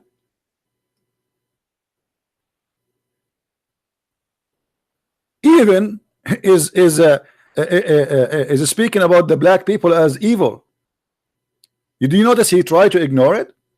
We ask him why the black dog is a devil. He will not answer because it's a shameful belief. Muhammad, he have a phobia with the black color.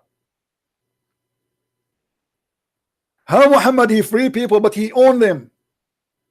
And Allah, and obviously here the verse in the front of us, by the way, obviously Muhammad himself will fabricate this verse. Even it says any Muslim woman, she can give her vagina to the Prophet, so he can F her, not to marry her.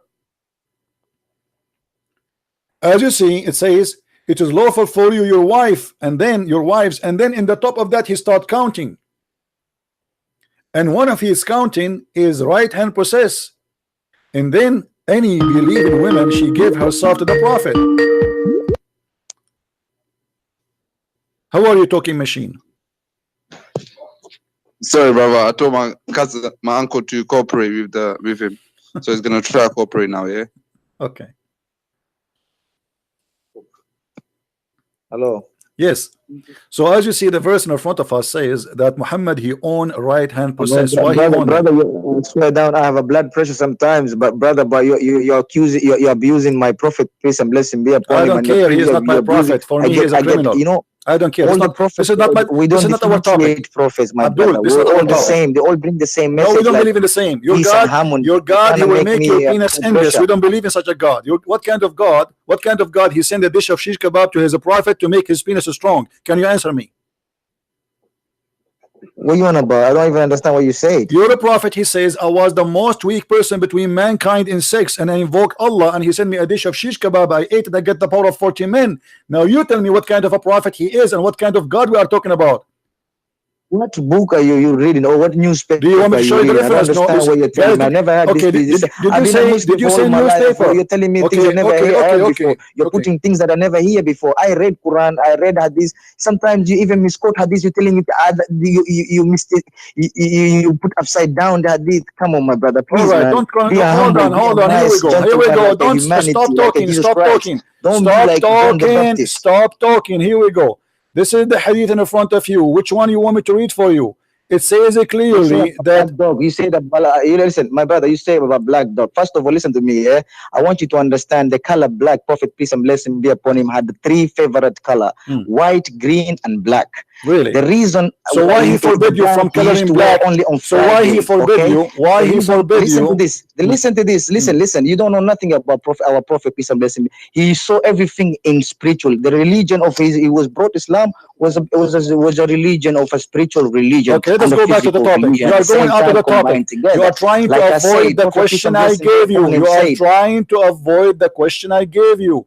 What kind of a prophet he says? What kind of a prophet he says? I was one of the most weak people in sex, and I invoke my God Allah, and he sent me a dish of shish kebab. I ate it. I get the power of 40 men or 30 men. I swear to God, I never heard that book. I don't care. Here we go. The hadith in the front of you, and this is the name of the book. Hold on. Look at the screen. Look at the screen. Look at the screen. Hold on. Oh, I don't care. I don't care. Hey. I never heard that before. Hey, I don't care if you heard it before or not. This is the book. I'm giving you a reference. What kind of God? He sent a dish of shish kebab to his prophet so he can have a power of 40 men or 30 men. Well, shish kebab, you can go to Turkish, man. Turkish shop. That's why here we go. You are making fun of Allah now. You are making fun. That's a good sign. You start making fun of Muhammad and his prophet and his God. You are right. What kind of, let's go to a Turkish guy to get shish kebab. What kind of God? For example, for me, the word God, for example, is not Allah. For me, the word This is God not the question. Allah. Don't change the Almighty is topic. Allah. Don't change the Okay, fair topic. enough. You I don't understand? care For me, about what the word God for you. You see, that, you are for a me, person who it's like, switched topic I in a don't know. second. It is Hey, not hey, humanity. hey, hey, hey, stop, It's stop, like stop, stop, saying, stop, hey, stop, stop, for me, the no, word stop. God. I will For hang me, the up on word you. God. Stop, don't change To you, it topic. might be something Don't big. change For me, topic. to you, You are a coward. Don't God, change topic. What's wrong with you? You don't want to talk about it. I don't care what you call God. I want an answer.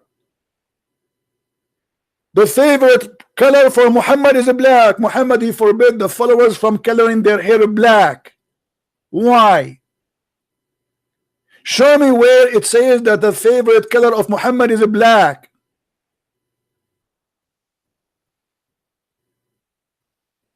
A talking machine.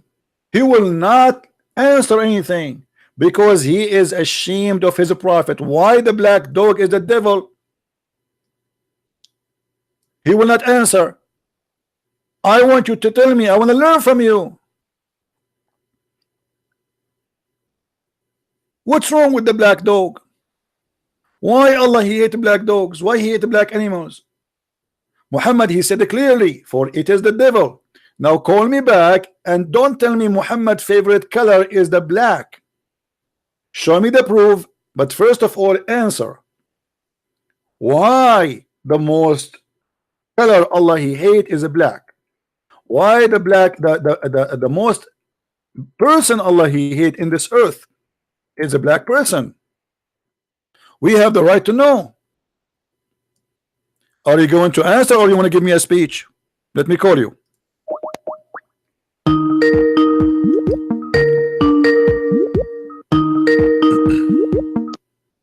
Sorry, bro. I think this guy's got some mental issues.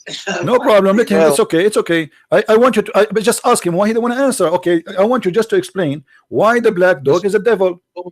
Forget about the name of the God he worship. Doesn't matter. Who I want you to explain to me why Muhammad he think that the black dog is a devil. I want to learn from you.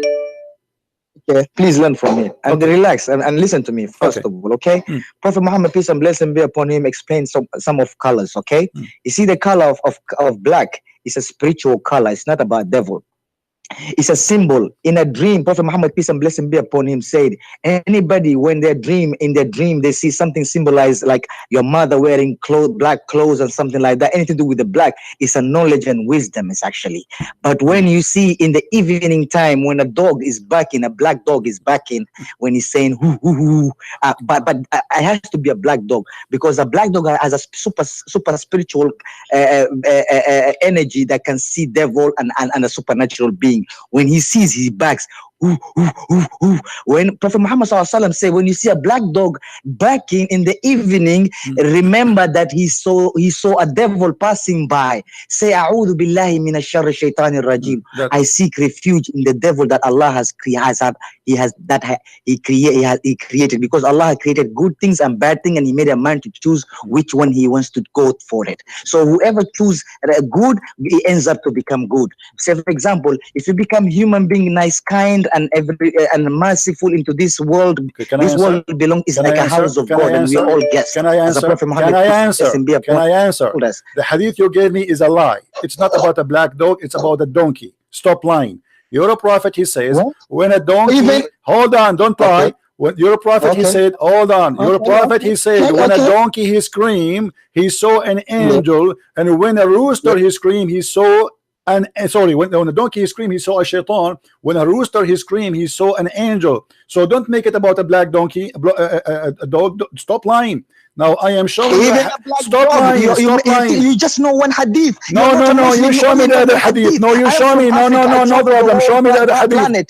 This is not the question. He said here. Hold on. He said, they said to him, this is not about barking, you are a liar. You are a liar. You don't know. Show me where it says that. I'm a lie. Okay, show me. Discovery, my brother. Relax, knowledge is vast. Like, you are stupid and you have nothing to say. Show me. Don't tell me. Show me. I show you the hadith where it says if you see a black dog is barking. And so what if a black dog is barking, you eat it? All dogs, they bark. Any dog, he sees someone is a stranger, he bark. So you just admitted that your prophet, he have a phobia from the black color. if he see, according to you, if he see a black dog is barking, for sure he is a devil. And by the way, it doesn't say that here. As you see, Muhammad, he claimed that three things will interrupt and disturb Muslim prayer, which means they are not accepted by Allah. If a woman pass by, if a donkey and a black dog, they ask him, what about the black dog? He is not barking, he just passed by. Same as a woman. You're a prophet, he made women equal to dogs and donkeys. And even Aisha, she said, you made us equal to dogs and donkeys. But Aisha, she cannot complain much because the one who did that is her husband. So stop lying and avoiding the answer. Now, if we call him back, do you think he's going to answer? Or he will give us a speech? Let us call him back. Just for fun.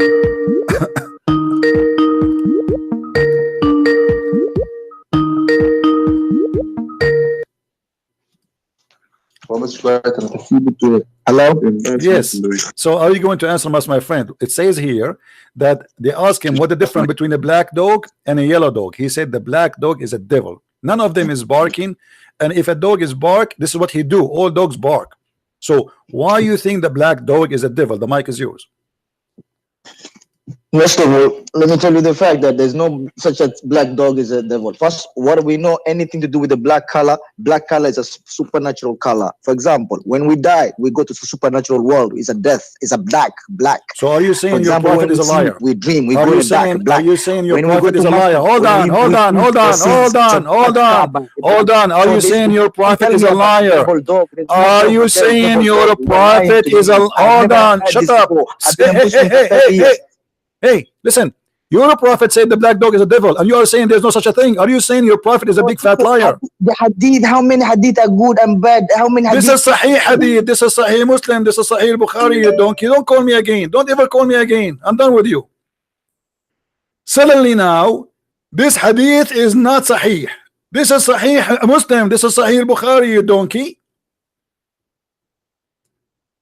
This is Sahih. And this is a Tirmidhi, and it says here Sahih.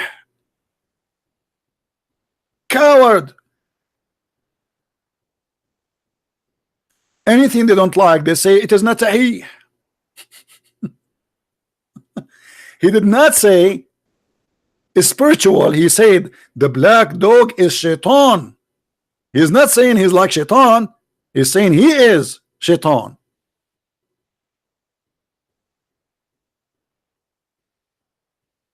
And as you see, they ask him, what is the difference between a black dog and red dog or white one?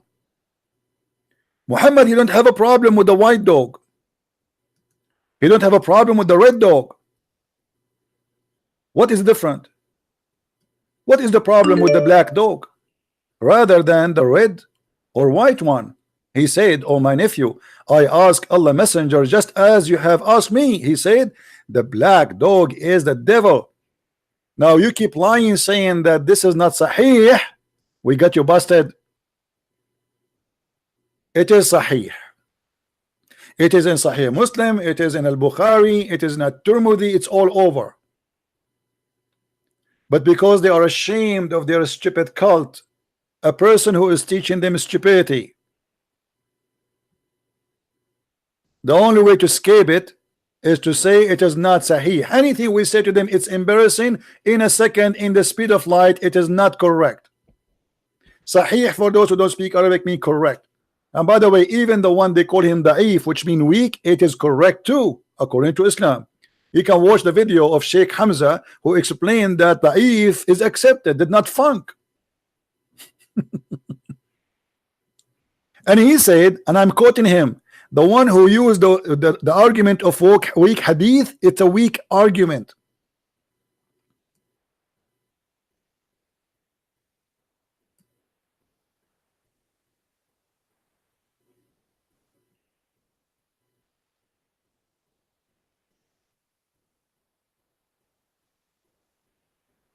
Do you see the stupidity and the shame of this cult? And they try their best to speak over you so they can mute you We cannot, we cannot overcome by saying something truthful, but we can overcome by shouting. In the old days, they overcome you by the sword, by the threat. And we heard him, he's saying that yes, those Arab, they could not beat Muhammad, so Muhammad, he did beat them, and he made them convert to Islam. And Islam, you do not need to be a believer right away. It's a step by step. First you say Shahada. First you say Shahada, and then slowly you became a Muslim.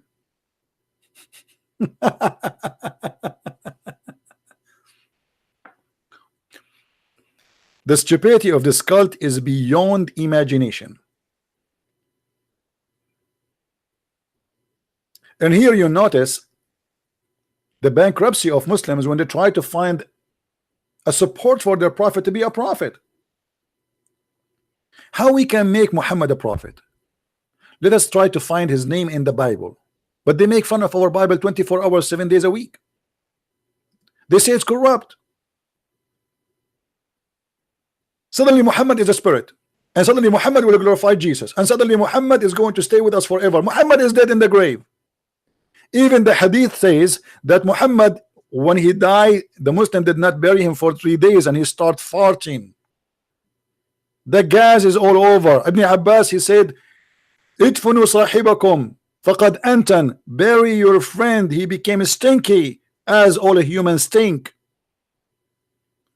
3 days they did not bury him. Why? They are waiting for him to come from the grave as Jesus did. But let me tell you why Muhammad was not buried right away. Muhammad got busted when he died, because he claimed before that prophets' bodies will never be consumed or decay. Do you see it? So the Muslim believed him. He's telling the truth. Prophets, their body will not be consumed. So they did not bury him. 3 days in the heat of Saudi Arabia. And then his belly became big, which is very normal for any human being. If you leave him for 3 days, especially in a hot place, the bacteria inside your stomach will digest the food and will generate a lot of gas. And then the belly of the human being will be full of gas. And because now he is not alive, he cannot fart normally. So what happened? The gas will start coming when the belly cannot take it no more.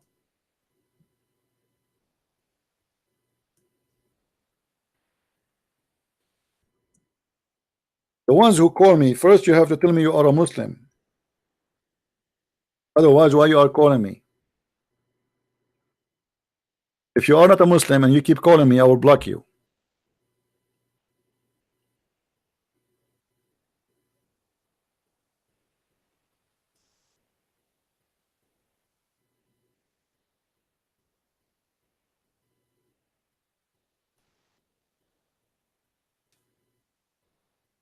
And here you notice, by the way, Muhammad, he claimed to be God. He is in the grave, yet the prayer of the Muslims will be submitted to him, not to Allah. He ordered them to pray on him. Here they fabricate the translation. They says the blessing will be submitted to me. This doesn't say a blessing, it says salah. So he said that the salah was going to be sent to me. Where? In the grave. How you are dead and will be sent to you? Who are you? Are you God? The prayer of a human being should go to God, not to Muhammad. No, in the case of Islam, Muhammad is the God. Your prayer will be sent to me.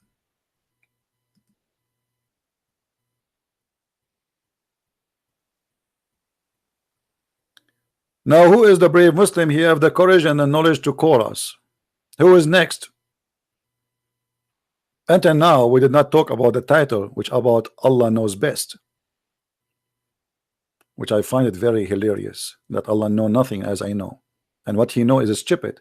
When Muhammad he says that the black dog is a devil, this is from the knowledge of Allah. When Muhammad he says this, look at this. I mean, look at this hilarious, stupid stories. Allah knows best. The Prophet said, when you hear the crowing of the cocks, ask for Allah blessing, for their crowing indicate that they have seen an angel. Man, when I was in Asia, looked like angels all over in the Buddha country. Angels are not in Arabia. Angels are in a like, I mean, unbelievable. If you hear the crowing of a rooster, that because he saw an angel, Allah is all-knowing. And if you've seen the donkey braying, that's mean he saw a shaitan. But hold on, I mean, this story is a disaster. Guys, do you remember the story of Muhammad when he saw the angel first time? He told his wife, I see someone, I'm not sure if he's an angel or not, in the corner of his room.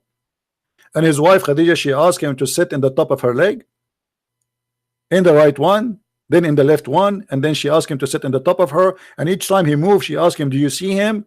He said yes, he's still there. Then she took off her clothes to have sex with him, and then she asked him, do you see him? He said no. She said, glory to Allah, this is an angel.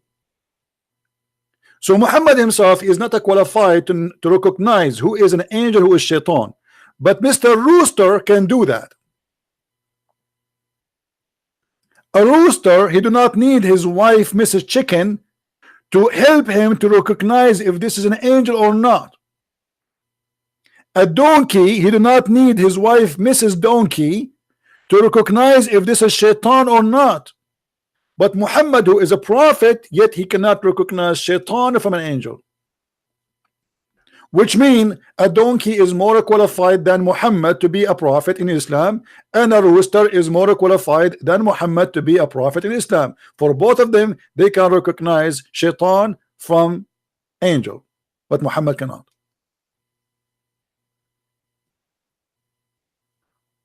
Cuckoo, cuckoo. Oh, an angel. Hey, angel, are you there? I am going to buy 4 donkeys, and I will put a donkey in the corner of every corner of my house. So in case a shaitan he get close, I get alarmed. Allah knows best, don't he? The second you ask them a serious question, but they say not, they talk too much, but they say nothing. Brother, the Lord Allah, brother, is the same God worshipped by Musa, brother, is the same God worshipped by Jesus, brother, is the same. What same God? Don't you see in front of you, you idiot? And if we have the same God, why our God don't promise us an endless penis like your God? And what I will do with endless penis? Is that a reward or a penalty? You see, it might be accepted to have endless tail because the tail will be dropped in your back, but a penis endless in the front of you, how you can walk? Are you going to walk backward? Are you going to carry it in the top like a trailer? You are here, but your penis is in the Amazon jungles, and all those sharp teeth fish are having their bites. We have the same God, brother. The God of Jesus, brother. He is the one who created Jesus, brother. The one who created Jesus, brother. He promised you 70 years orgasm. So I go to visit Zakir Naik. I knock at the door. You call me later, I'm having an orgasm. And then I come next year. I'm having an orgasm. The year after. 70 years orgasm. And your God is the same as our God. Your God is a perverted porn star God. He's stuck with the number 70. My people will be 70 sect. 72 wives. 70 years orgasm. I mean, get out of it. What about 40?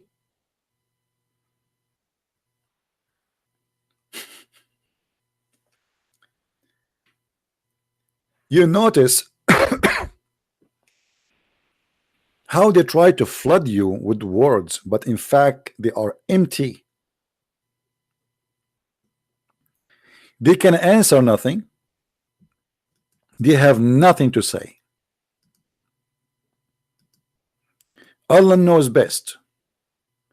And how Allah knows best? Simply because He told us that if you hear a rooster, that indicate that He saw an angel. I'm really convinced, by the way. And Muhammad, who learned this from Allah, he cannot be lying. When Muhammad, he says that Allah, He liked those who sneeze, well, He knows He's talking about it. This is His God. He liked those who sneeze. And what's wrong with you? It's a fact. All gods in the world, they like sneezing. Yes, Abdul.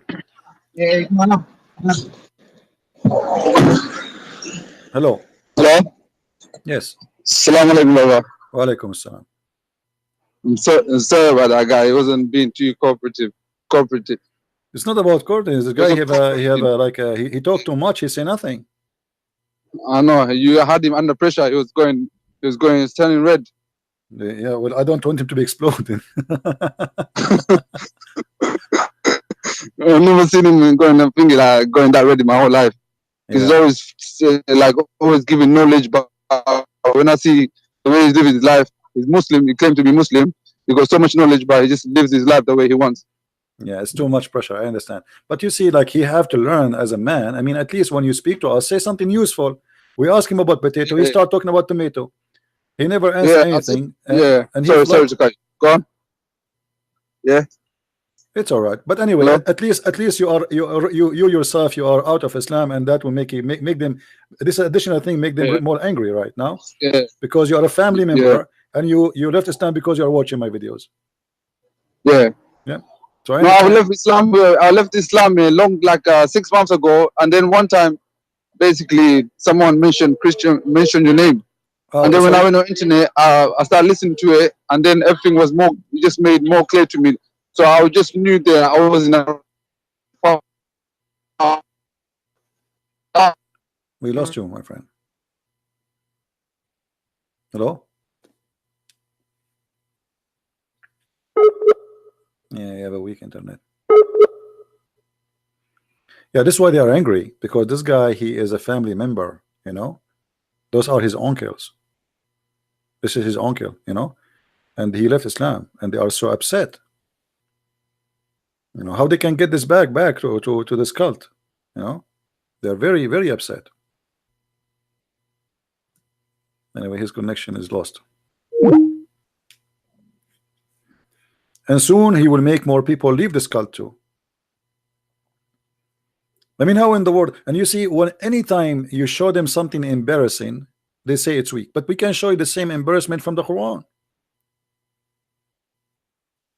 He said to me, in Islam we don't have slaves and we don't have sex with the slaves. When I showed him that the Quran have tons of verses saying وَمَا مَلَكَتْ أَيْمَانَكُمْ, he claimed we marry them. That's not true. It says it is lawful for you, your wives, and the one is owned by your hand. If they are wives, there is no need to say they are owned by your hand. And we can show tons of reference of Muhammad raping women who they are slaves. As an example, Juriya or Safiya or etc. And even Muhammad, he accept gifts as a human being.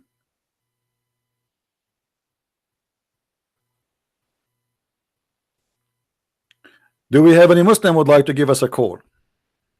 Don't forget, please, to give our video a like. As you see, I have 11 Abdul give it dislike. Now I wonder what about the rest of the 1,000 people and more watching, why they are not giving a like to our video if you really like what we do. Do we need to ask you for it?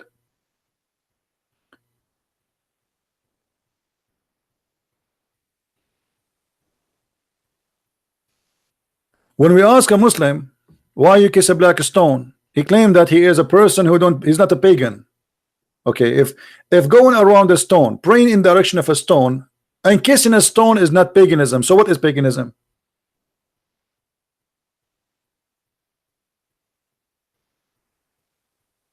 Once in a chat website, Islamic chat, it says I convert to Islam something. I chatted with them and I said to them, I have a question. Why the prophet he kissed the black stone? The guy in the other side who try to help me to convert to Islam, he says because it's holy. And I said, okay, so why it's holy? He said because the prophet kissed it. So why the prophet kissed the black stone? Because it's holy. And why it's holy? Because the prophet kissed it. Have you ever heard of a stupid cult like this? A smart Muslim, he will come with different idea. He will say to you, oh, because Allah he sent the stone from heaven. Abdul, the stone is still a stone. It's coming from heaven. It's coming from warehouse. Who care? Why you are kissing it?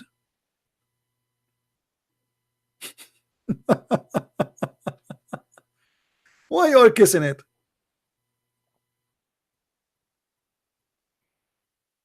And by the way, for those who do not know, there's no black stone. Do you know that?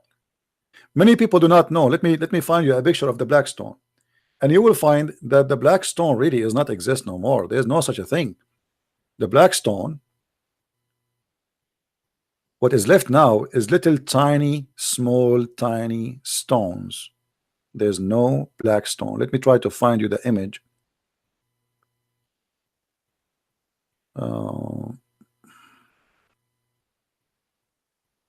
Maybe I did delete it. Hold on.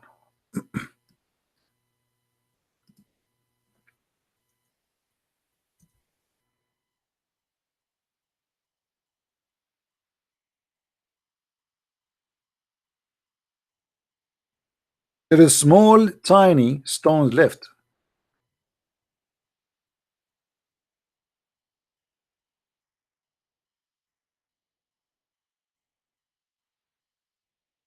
That's all. There's no really black stone. Here we go. But here they make it big actually. Let us see if we can find you an actual size. I'm searching in Google. Okay, look at this one. Maybe here we can find you. Look how tiny, small they are. Do you see them? There's no stone. The shape you see right now, they are trying to shape it as they claim it used to be, like a vagina. For this was a vagina in the old days. So now what they do, they filled around those little tiny stones wax. In this video here, actually this picture here, you will see the Muslims are doing maintenance to the stone. Do you see the guy? He melt wax around those little tiny stones. There's no stones in there. I mean, there's the black stone. We keep saying black stone. There's no black stone.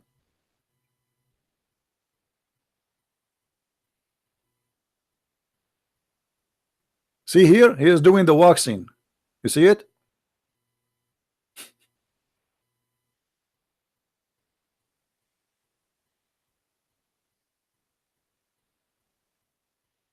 Little tiny stones. They are trying to reshape them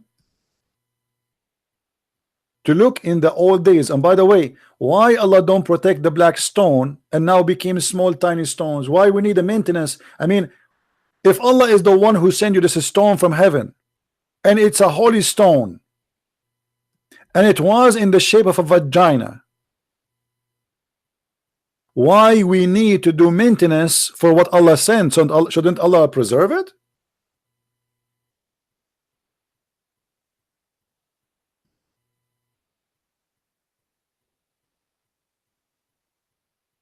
Little tiny pieces.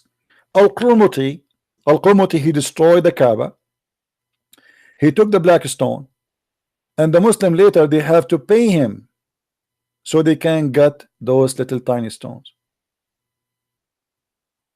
And then they place them inside the hole as they used to be before, and they put the wax around it, and supposedly now we have religion. You have nothing. You have nothing but a cult. Black stone kisser. And you know, there is tons of evidence, by the way, that Islam is coming from India. I don't know if you notice how the Muslim they dress when they go around the Kaaba. Go and compare between how the Muslim they dress and how the Hindu priest they dress.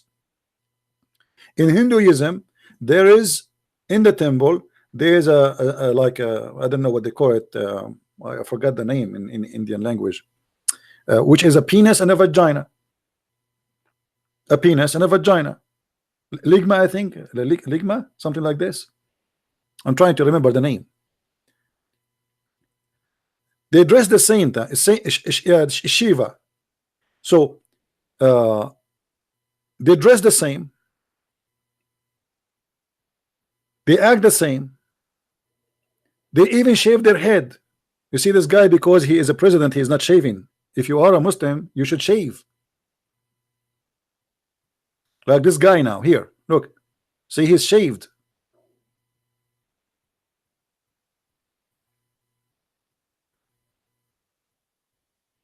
Let me search for pictures for the Hajj and you will see how they dress.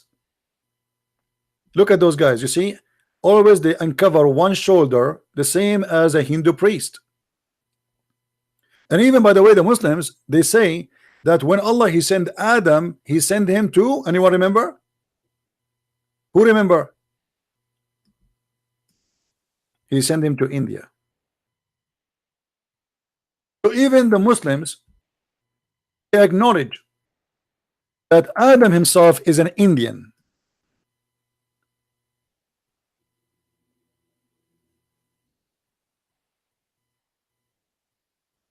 And then Allah he ordered him to go and do Hajj. Look at those kuffar. Do you see how they are dressing up?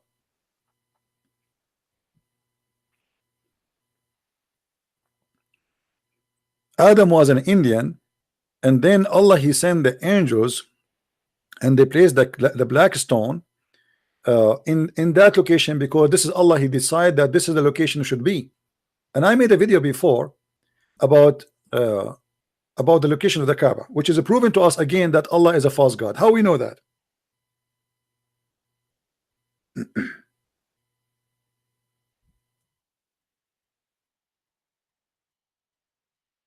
Look at this.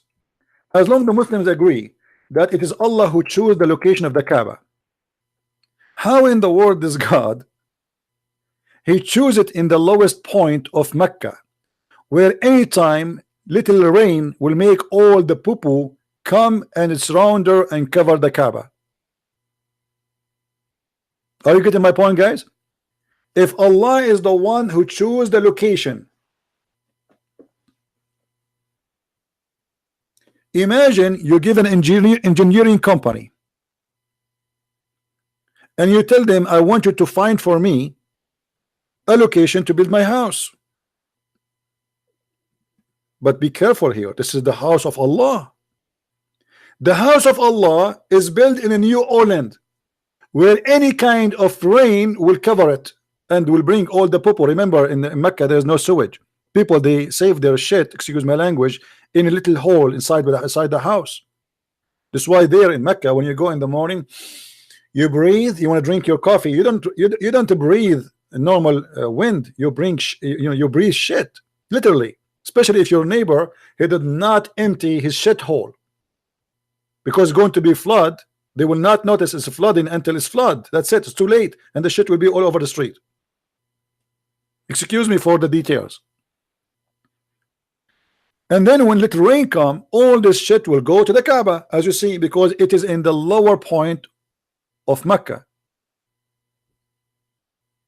What kind of God he chose the Kaaba in the wrong location? People are swimming there. Do you see it? The people are literally swimming.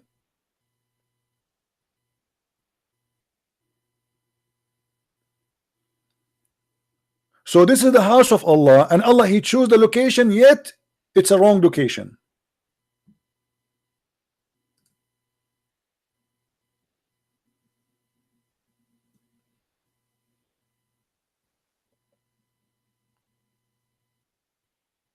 Imagine if if an engineering company, they choose for you the location of your house in such a horrible place. And now by the help of the American, they are trying to stop the rain from flooding the Kaaba.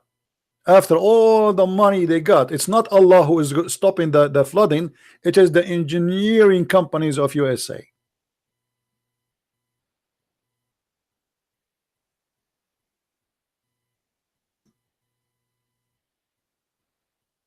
Allah, he chose wrong place. Paganism, pagan cult.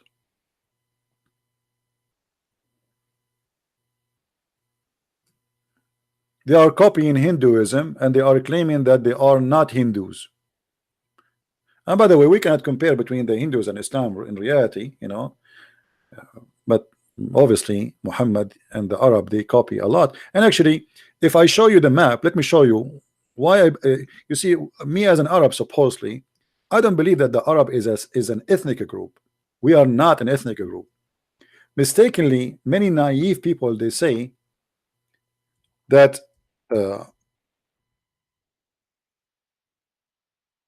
Arab are an ethnic. That's a big fat lie. There's no such a thing. It's called Arab as an ethnic. Literally, it's a lie. This is why if you look at any country who claim to be Arab, they don't look the same. They don't match each other. You feel like you are speaking to a people who came to America, like America is a country of immigrant, where there's people coming from Africa, people coming from Asia, people coming from wherever. There's Native American. Everybody is coming from somewhere. And this is exactly what you see in the Middle East. If you look with me here, you will notice how close by is India. All what you need is to cross from this territory here to this territory. How long is that going to take? 2 hours by ship from here to here? That's it. You're in India. Now this is Pakistan, but in the old days it was India. That's it. It's across the sea, which is a small, tiny, narrow area. So when we say that, obviously, if you go and look right now at the people who live in Bahrain, the Prince of Qatar, if I show you the Prince of Qatar, how he look like? He is a Pakistani guy. He look exactly like a Pakistani Indian. Let me show you.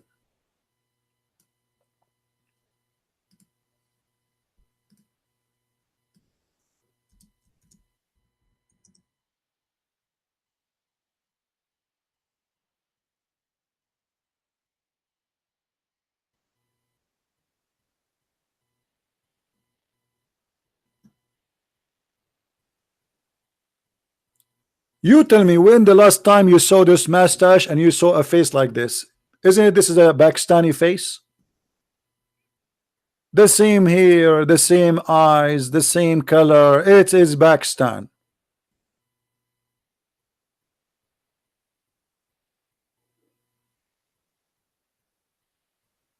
Even by the way, the clothing, the traditional clothing is not this is not their clothes. If you go and see the traditional clothes of Bahrain, Emirat, Qatar, this is not the clothes they wear. It's different. It is the same as the Indian. They have like a skirt around their waist.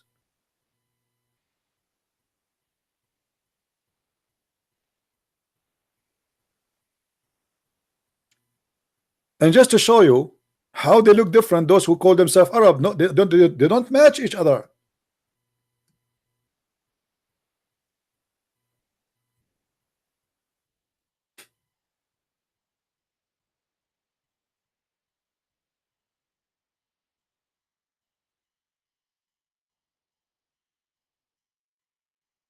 Look at this. Each one of them, he look different. Look at this picture here. Which one of them is close to the other one? They don't match. They don't match in anything. This guy here is a blonde with the blue eyes. Have you ever heard of an Arab who have a blue eyes? Since when? You see him? He have a blue eyes. This guy is a blonde, literally blonde. The Moroccan guy, he looked totally different from the Omani guy. The Omani guy, he looked totally different from the Egyptian guy. The Qatari guy, he looked totally different from all of them, and the same as the Saudi. Yet they call themselves Arab. What about this one? Look at that. Who looked like who? Nobody. This guy, he looked like a European. This is the president of Tunisia. This the president of Yemen. This is Al-Qaddafi. All of you know him, the madman. And this is the president of Egypt. They don't look the same. They have nothing to share, but they call themselves Arab. Why? Because the people of the desert, and this is what Arab mean, people of the desert, people who live in the desert, they attack them, they occupy their lands, and they force them to say they are Arab and to say we are Muslims. Otherwise, none of them is really an Arab.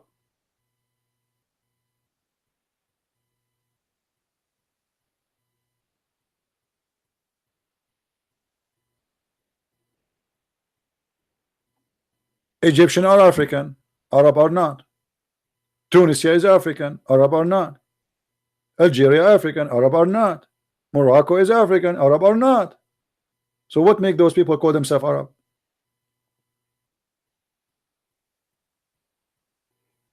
No, Arab are not Semitic, because Arab are not an ethnic. Arab, the word Arab is coming from the Aramaic language, which means desert. Arabia is a desert. So the Aramaic is a word mean the one who live in a high hills. Arab is the one who live in the desert. So it's not a name of a nation. It is anyone who live in the desert. Simply, literally, we say like the Bedouin, you know, the Bedouin. In other words, is like the savage. People of the cities, they call those who live in a desert savage, because they don't take a shower once a year.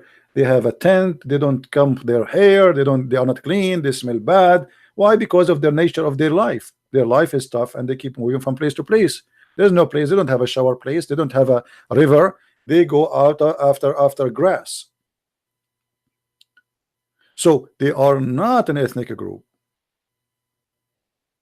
An Arabic language does not exist. There's nothing called Arabic language. You see, what we have today is a collection of languages which make what it's called today Arabic language. This is why if you ask a Muslim any question about the Quran, he do not know how to answer, because most of it is not really Arabic.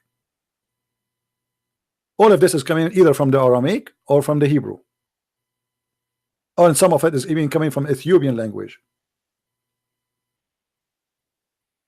Like this guy, he said to us qalam. He said Allah, he taught us by the qalam. Qalam, it's a pen. This is not an Arabic word. And the idiot, he said that the first one who came with this word is Allah.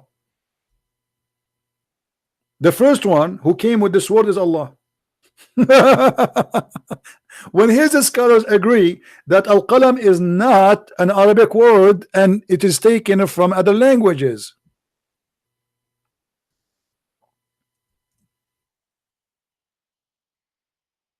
Stupidity is knowledge these days. Actually, if we go and search right now, we can find a long list of words which is not agreed upon by the Muslims that it's not Arabic in the Quran, including the word qalam, tabut, qalam, Jannah, Jahannam. The word Quran itself is not Arabic.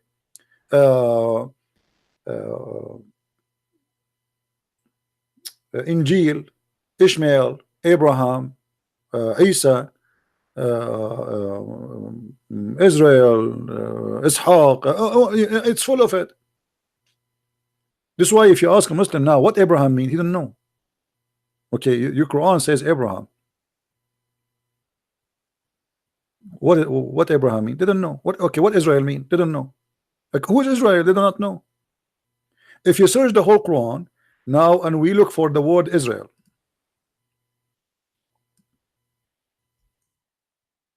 and in front of you, I will make a challenge to any Muslim to call me and to tell me how we can find from the Quran who is this person. His name is Israel. About 40 times the word Israel is mentioned. But not a single Muslim can tell us who is Israel unless he have to go and read our Bible. How this is the book of God, but yet your God did not tell you who is he? I mean, what is the point of saying to me, oh, children of Israel, but you don't say to me who is Israel? How silly, how stupid to say to you, oh, child of etc., but you don't tell us who is this person, who they are, his children.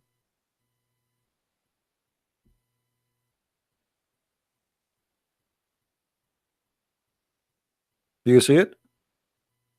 Children of Israel? Okay, who is Israel? Who is a Muslim would like to call me and tell me who is Israel?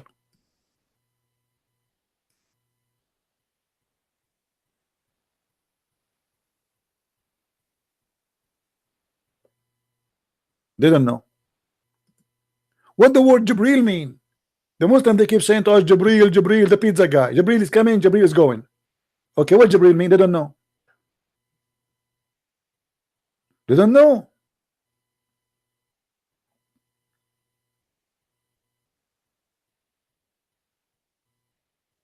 Because all of this is a theft. They stole it from other belief and other books. They don't know what Ishmael mean. They do not know what Jibril mean. They don't know what Mikael mean. They do not know what Allah mean. They do not know what Israel mean. They have no idea what this is all is about. For Muhammad was collecting names from other beliefs.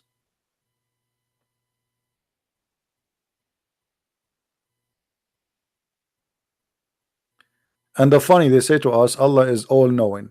Allah is all-knowing to the point he knew that women, they have a sperm coming from their breast. How silly. Allah, he think that the sperm transform into a congealed blood. How stupid. Allah, he do not even remember which one he created first, the trees or the stars. How donkey. Allah, he think that the hail is coming from mountains in heaven. How idiot. Allah, he think that women have half a brain, which is absolutely false.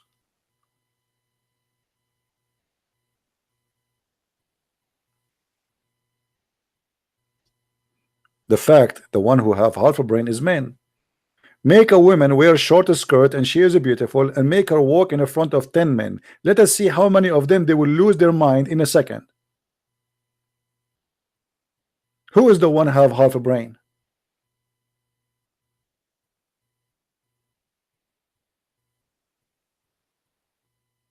You will see the eyes like going like, ooh, ooh, ooh, they are getting dizzy.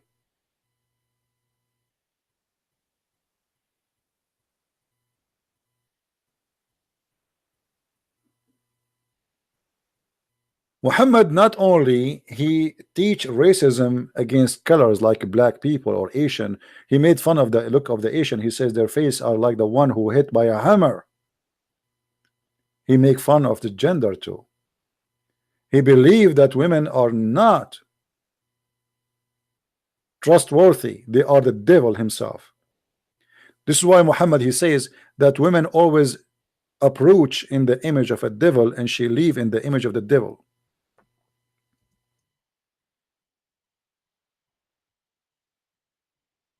Muhammad, he can say such a thing about his mother. This is how you see your mother, Muhammad? That your mother is a shaitan?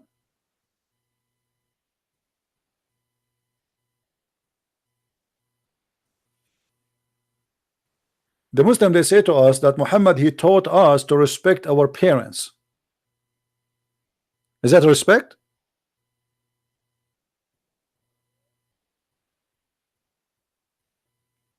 And my friend, don't mention to me the name of this kid. We don't allow the name here. This guy is as a kid. He's a mental illness.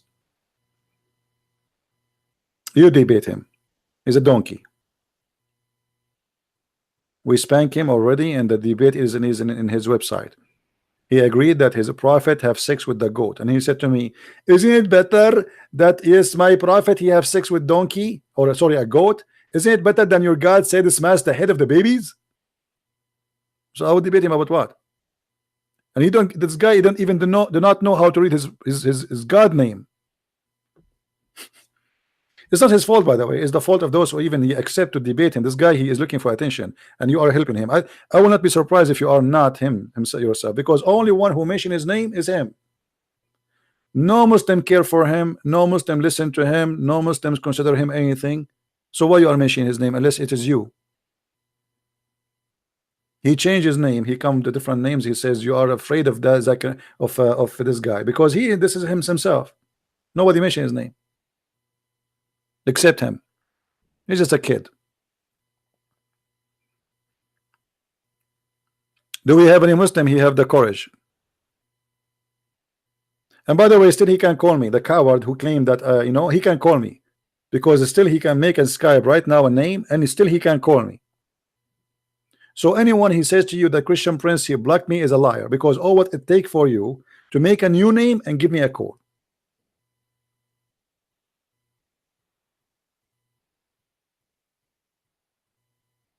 And Skype is for free.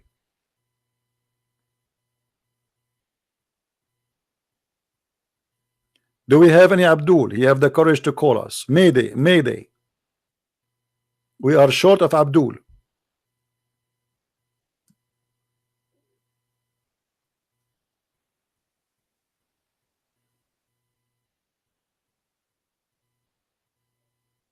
Anyone?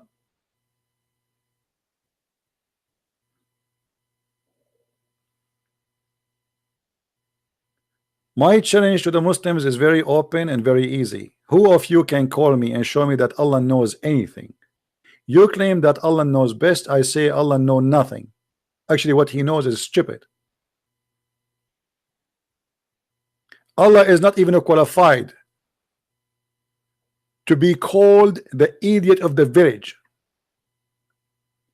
His book, the Quran and the Hadith, is full of garbage, exposing him to be a false god, and there's no way God will make such a stupid mistakes. So who is the Muslim when I give us a call? Mayday, Mayday. And I'm not going to ask you any question. You tell me what you want. You tell me I'm going to prove to you that Allah knows best. Who want to do it?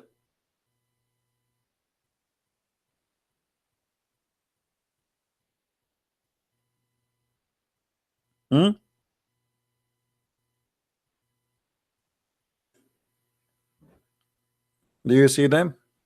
They are scared.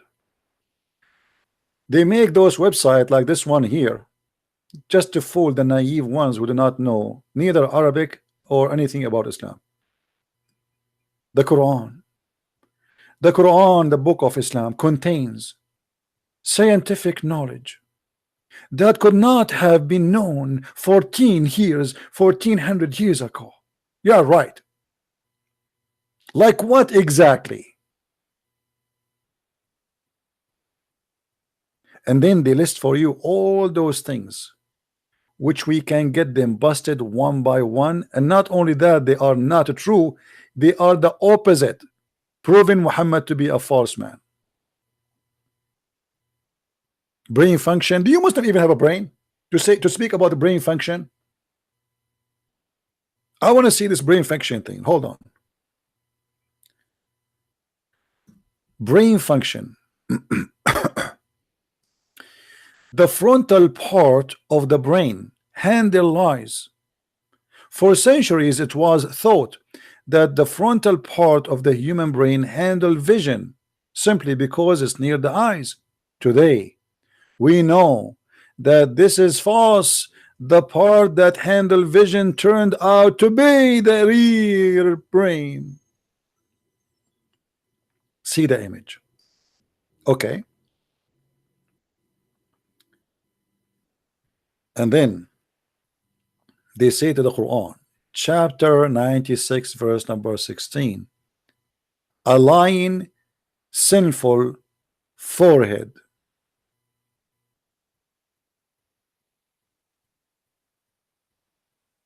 Any Muslim is excited now?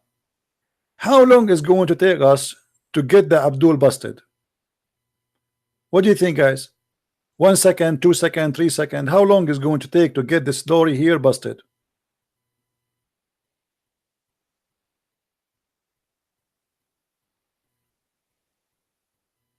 I say less than a second. The word Nasiya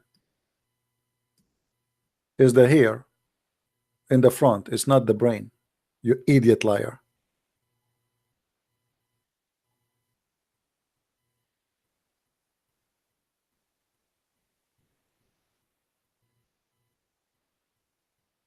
Any Muslim wanna call me and get me busted?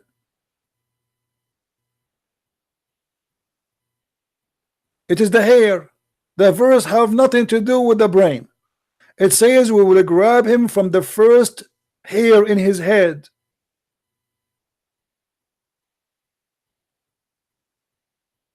Chapter 96, verse number 16. Let us go and see the interpretation of the Muslims. 96:16. All right.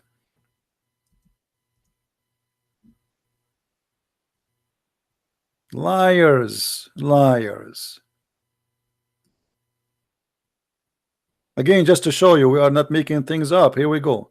This is a chapter 96, verse number 16. And this is your Islamic official website. Liars. They try to fool the naive ones who do not know Arabic. Fabricate things is not there.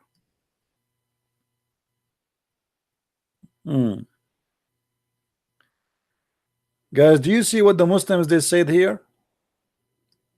What for luck mean? Somebody teach me English, please. What for luck mean?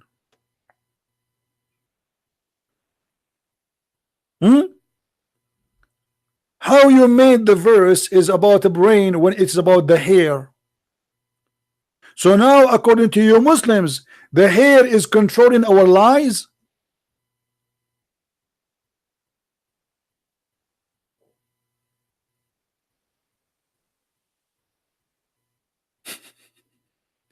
Do you see how they fabricate, change the words?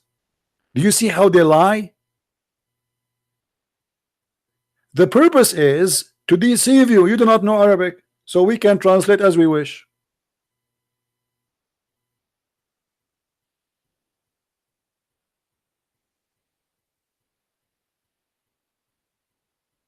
Garbage in, garbage out.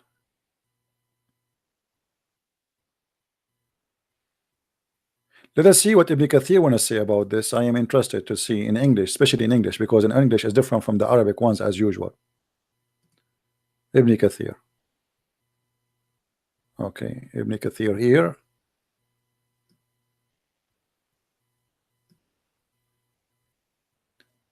Take into your consideration that Muslims, when they translate a book like Ibn Kathir as an example, have nothing to do what is written in the Arabic one. What this guy here? You have 1 to 6.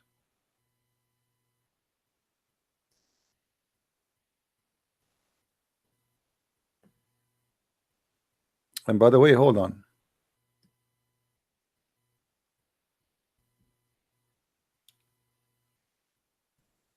Do I see somebody is calling? Why it says here?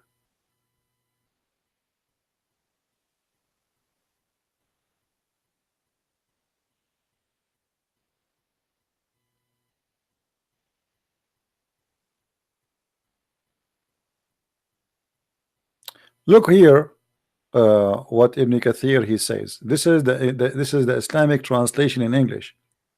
It is totally different from what it is as usual in the Arabic words. Let us show you.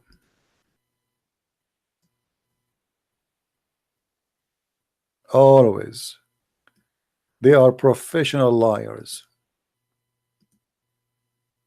Do we have any Muslim would like to call?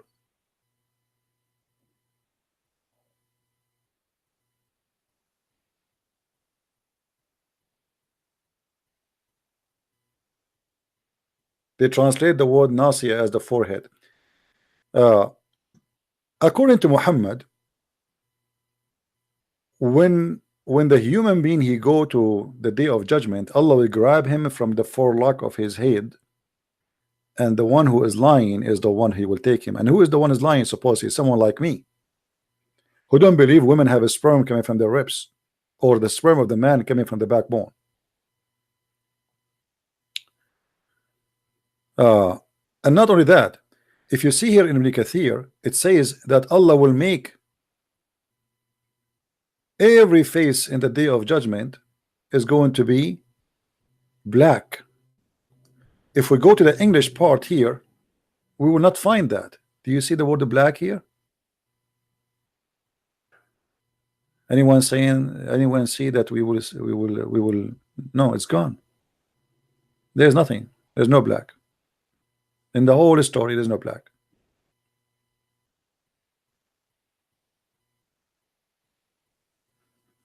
Do we have any Muslim? What happened to the Muslims today? They give up?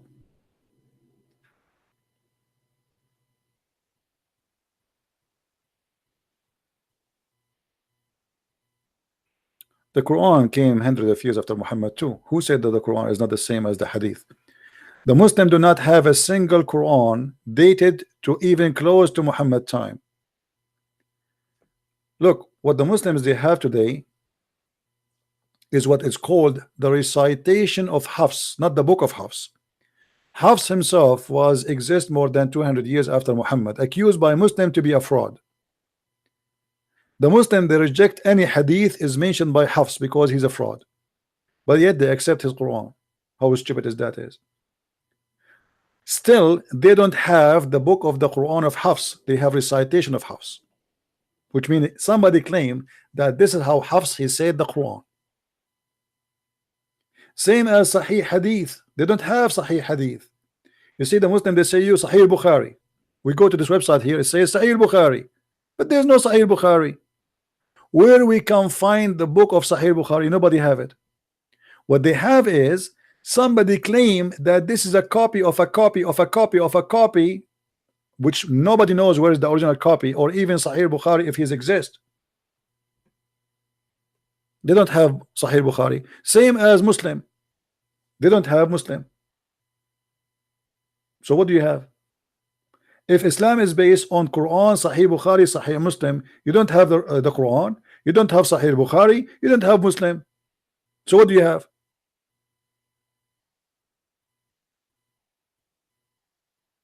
Nothing. And by the way, the Muslim they wish that those books are not exist because those books are disaster. As an example, somebody or one of you yesterday he sent me, let me see if I can find his message. He said to me how you can refute this. I'm trying to find the one who sent me. Hey, by the way, before I forget, I posted a new videos, 2 short videos in Minds.com about the guy yesterday, the Sumerian guy, who said we as a Muslim we are allowed to lie to you. So if you don't mind, you can go to Minds.com and you can download the videos from there. And to download is very easy. Click at the video, make it a play, and then when the video is playing, you click with your right side of your mouse and click at save, and you will be able to save the video. Okay, look at this. One of you he sent me this in Skype. Chapter 18, verse number 86. Do you remember where it says that Zulqarnain, the man with the 2 horns, he found the sun sitting in murky water? This person he sent to me, the Muslim, they said to him, don't you see the interpretation? It says is described as seen from the perspective of the eyes, otherwise it is far larger than the size of the word. Okay, so here the Muslim they have a problem. The Quran says that the sun set in a murky water. The interpretation here is trying to protect the Quran that Allah is not a stupid. This is was only from the eye perspective because he saw it look like this, so he reported as it is. But they forgot something important. The one is talking there is not the man, it is Allah. It's not the man. He said I saw it this way. It is Allah. He says He found the sun sitting in murky water. But guess how we can get them busted? We go to the hadith and we search for Muhammad, because Muhammad is my best helper to get them busted. Look how Muhammad get them busted.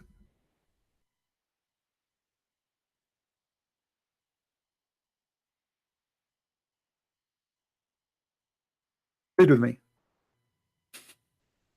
If this, what the Quran meant, that he saw it from perspective of the eye, and this is not really what happened, so how Muhammad here he said that he agreed that the sun set in the murky water? Do you see it, guys? And do you see how we can debunk them and get them busted in 2 seconds?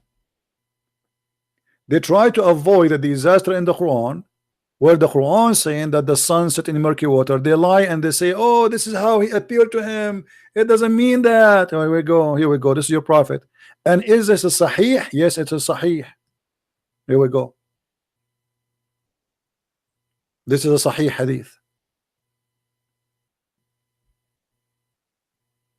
Muhammad, he agree that the sun set in the murky water. So what we will do now with Muhammad? You Muslim, you understand the Quran better than Muhammad? Huh? You Muslims know what the Quran meant more than Muhammad. Obviously Muhammad is a liar now. And in the best scenario, Muhammad is an idiot. He do not know what Allah he meant.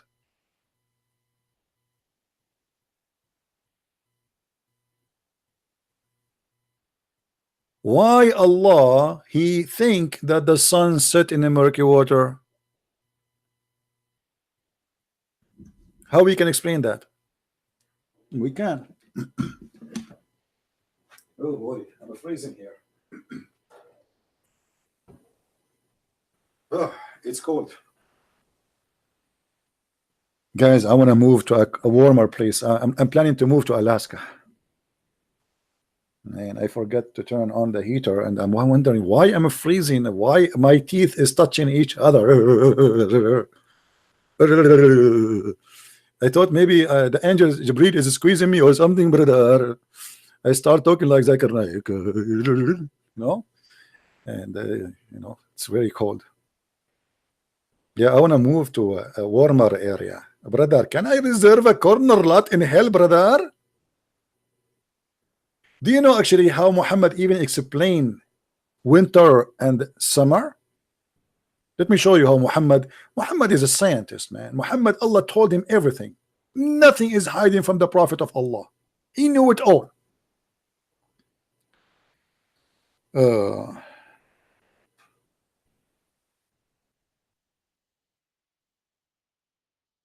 Let us see. Muhammad explaining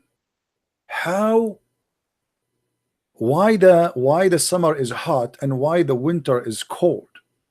Brother, the Messenger of Allah said, when it is hot, make a delay in the noon prayer till it's cooled down, for the intensity of the beat, or actually of the heat, is from the exalting of the hell, and also mentioned that the hellfire complained to Allah.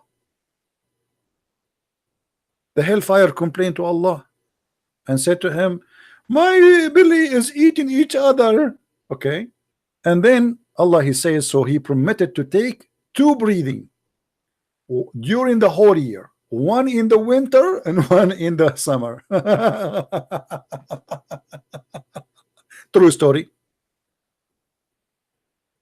The second you show this to a Muslim, he will say to you, this is weak hadith. Brother, this is Sahih Muslim, brother. Brother is weak. Sahih Muslim, brother. It's called, the name of the book is Sahih. It's weak. Muhammad is a scientist. He knew everything. It's true. How the Prophet he knew this? You explain to me.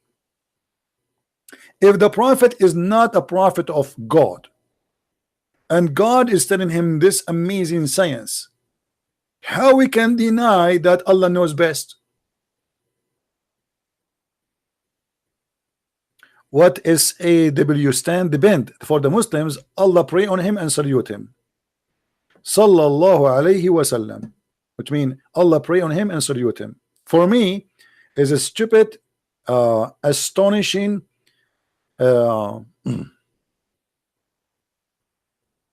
witch. Have you ever heard of a prophet he was bewitched? If you say to a Muslim your prophet was bewitched, he will what? He will be upset. Just say it to him. I mean, you read for them what their book's saying, they get upset. Once the prophet was bewitched. What? We have a bewitched prophet? Nice to meet you. If the prophet was bewitched, how we can trust this prophet?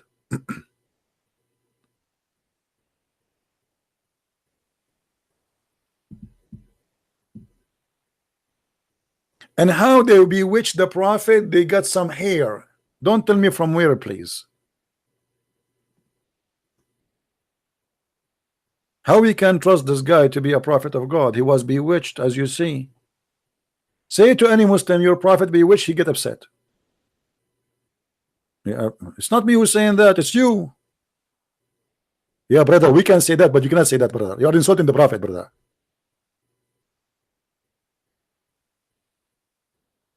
Please don't text me in Skype. If you want something, you can text me. You can ask the same as the rest in the chat. Otherwise, I will block you. You know how many people I have in Skype? I don't know, 10,000. Now, who is the Muslim wanna call me and tell me how Allah knows best?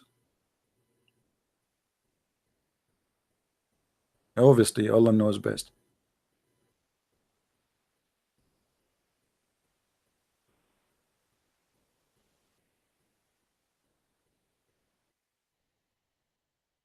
Any Abdul? And Muhammad, he claimed too, don't forget that when the man and the woman they have sex together, whichever of them comes first, the baby will resemble the parents. And now I know why you guys have that look. I know exactly what happened in the bed of your parents, each one of you. Each one of you, the prophet he taught me. If you have orgasm first, the baby will look like you. I will never have orgasm first, because now I have no excuse for my son. My son will say, look at me, look how I look like now. I look like you. And then what I will say to him? Sorry? It was a mistake? He will not forgive me. So what I will do, by the help of the prophet, mashallah, I will not have orgasm first, so my son will not look ugly like me. Alhamdulillah. Allah knows best. If you do not feel like you converting to Islam yet, please, brother, it is true and you should convert immediately. Tinker Bell, in this chat here, we don't talk about who is older, who is newer. None of our business. Our topic here is Islam. Anyone will talk about Orthodox, Catholic, Protestant, I will block you. Just take care. And there's nothing is called older, nothing is called newer. We believe in the Lord, not in a priest. And you are a priest? The one who follow a priest, he go to hell. The one who follow the Lord, he go to heaven.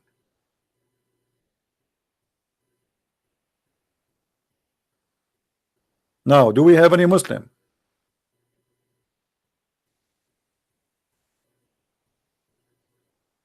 Many priests are the same as Muhammad. They are a child molester, they are unholy, they are disaster, they are filthy, and they are doing business. The man who trusts a man is a fool. The man who trusts the Lord is a wise person.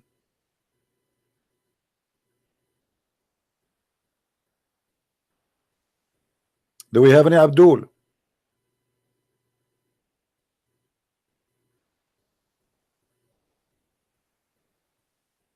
Anyone?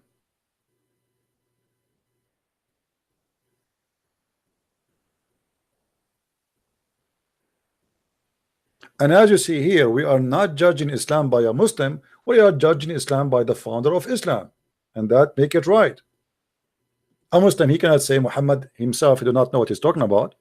He cannot say, well, he is just a man, we don't care who is he. This is Muhammad.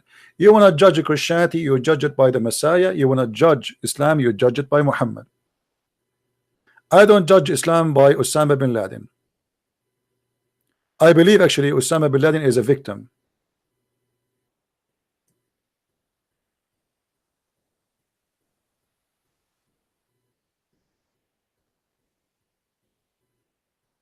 As simple as that.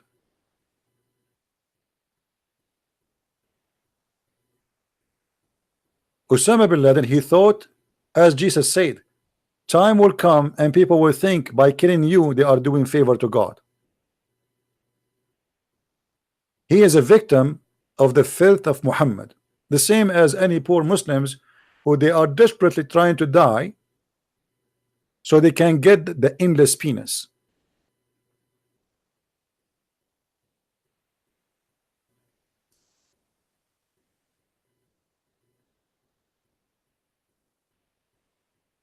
As simple as that. And please don't respond in the chat to someone is silly. We will deal with him. You can tell right away is the person who have the devil spirit.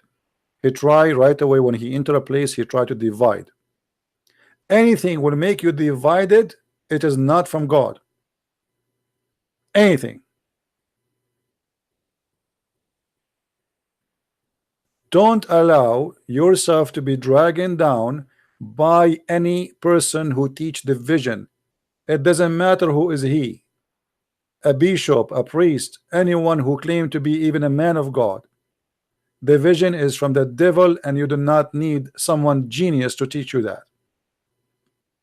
And actually the Muslims, they love to see the Christian divided, so divide and conquer. And even the Quran says that clearly, that Allah will spread hate and enmity between the Christians until judgment day. So the one who do that, divide the Christians, are serving the devil, not Jesus. This is the Quran. This is not me talking. He made a promise, the Satan himself, Allah, that he will spread hatred and enmity between the Christians until the judgment day. So anyone he claimed to be Christian, he is a Protestant, he is an Orthodox, he is a Catholic, he divide the Christians, he is filthy, satanic, serving the devil, and he have nothing to do with Jesus.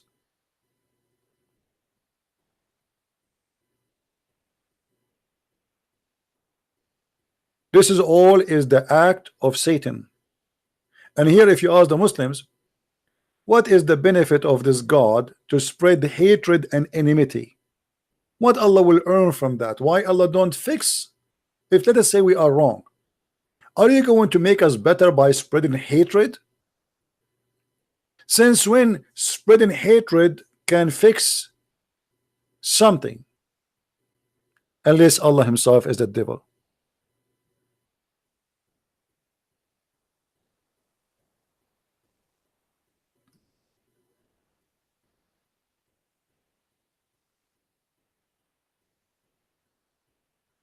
Any Muslim?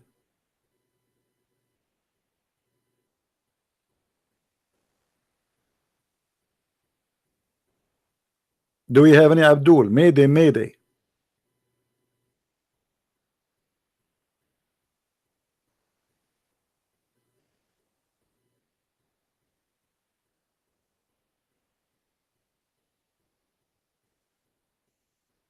My friend, I want to remind you of what the Messiah he said. He said, love your enemy, pray for them.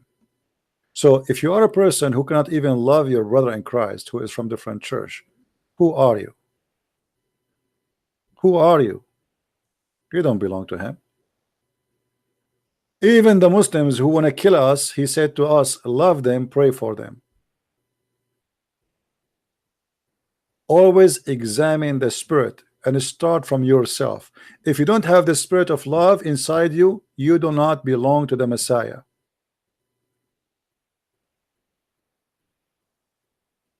I am not a Catholic, I am not a Protestant, and I am not Orthodox. I am a follower of the Messiah.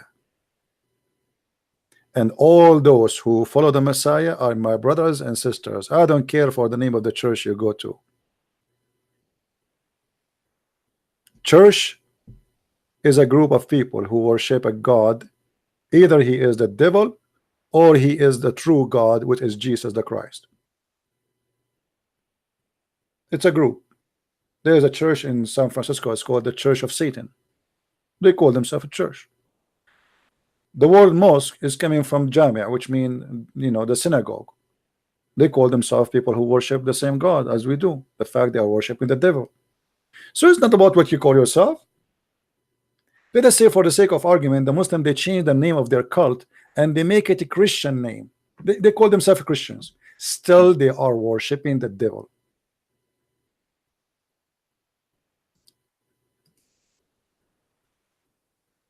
Our problem with those cults are not the name. Who cares what the name you use?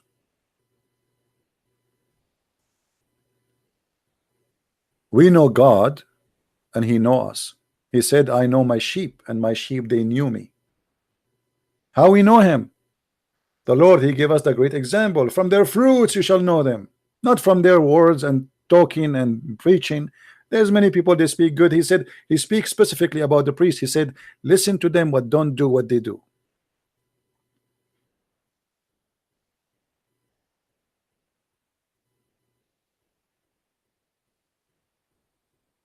Muhammad, he claimed that he is coming from God.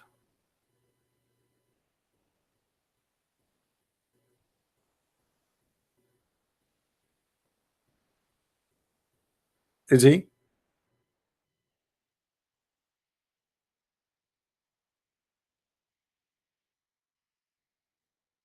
As you see, the Muslims always they fail to prove such a thing to be true.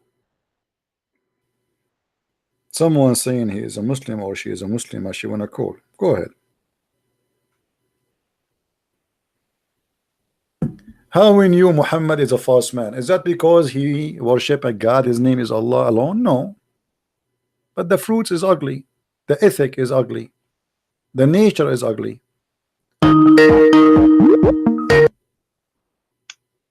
Hello?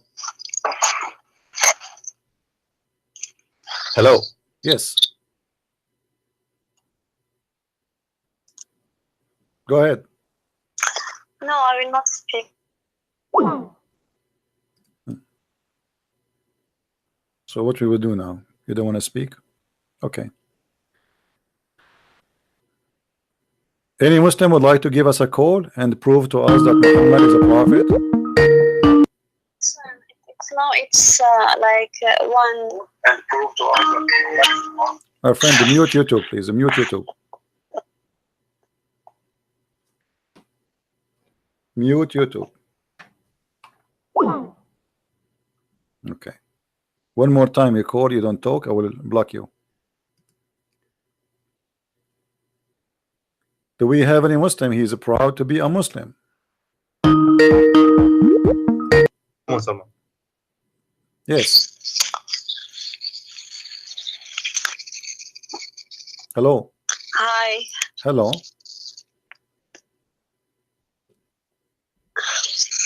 Okay. What is that?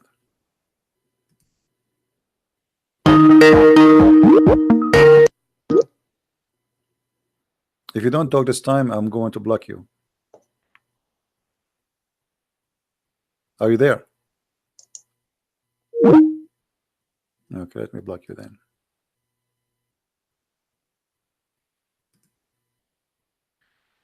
Do we have any Abdul?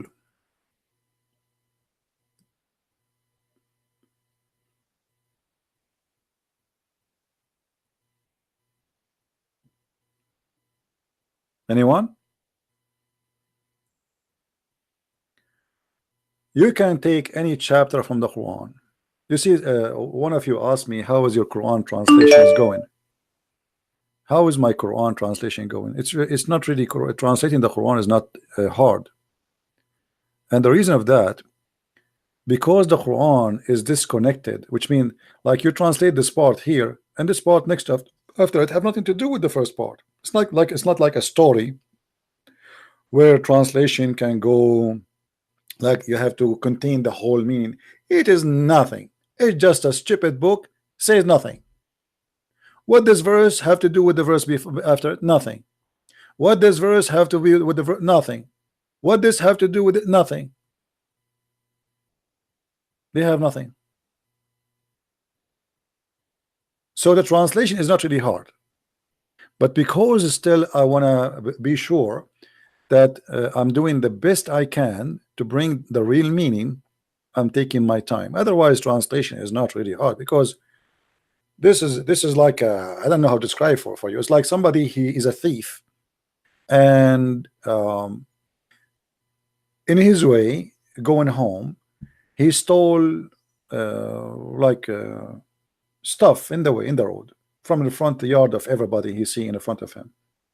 Let us say somebody, he stole paint, you know, containers of paint, but each one has nothing to do with the other one. There's no story in the story. What this have to do with the one before it? Nothing. What this one have to do with nothing? Nothing. Look at this. Talking about how to pray, suddenly talking about the Jews, suddenly he's talking about the Christians. There's nothing. It's a stupid book. Talking about what to eat, what not to eat. And then in the same time he says to you, today I completed my religion for you. And then he's talking about how to have sex. I mean, have you ever heard of somebody saying what you can eat and then he jump right away to sex in the same verse?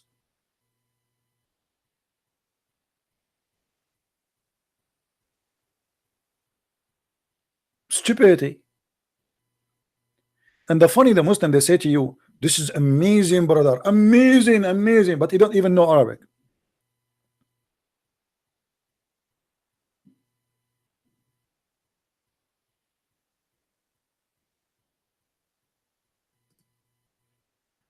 This book is amazing to the point it's astonishing stupid.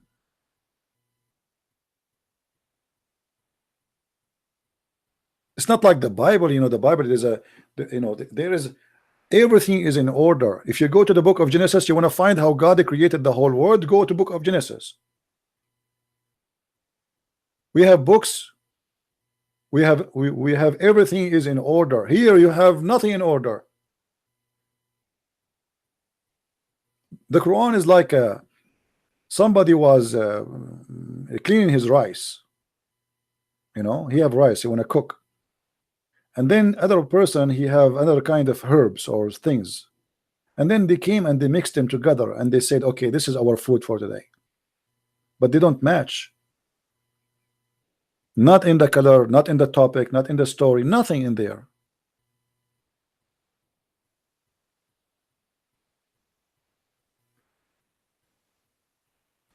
The Muslims, they try to organize the Quran. Look, this verse here is called the chapter of Al-Ma'idah. Okay, why the chapter of Al-Ma'idah is called Al-Ma'idah? Did Allah call it Al-Ma'idah? No. It is the Muslims who gave it such a name. Why? Because according to this verse, Allah, he sent, or this chapter, Allah, he sent 7 whales to Jesus. Every whale in a sandwich. And he was able to feed thousands of people. This is a story taken from the Bible, but have nothing to do with whale. Since when it says in the Bible that God, he sent him 7 sandwiches. Each sandwich have a whale. 7 whales in 7 sandwiches. And not only that, the apostle of Jesus, they did not eat. They asked him for it, but he did not like to eat.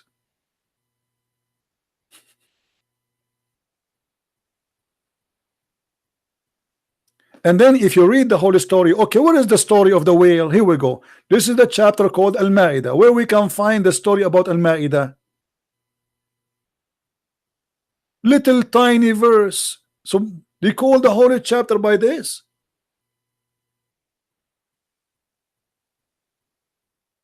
And what Jesus have to do with Allah? He is saying to the Jews, go and kill the Palestinian. And what the table of Jesus have to do with this chapter? I mean, look at this chapter. There's nothing is connected to anything.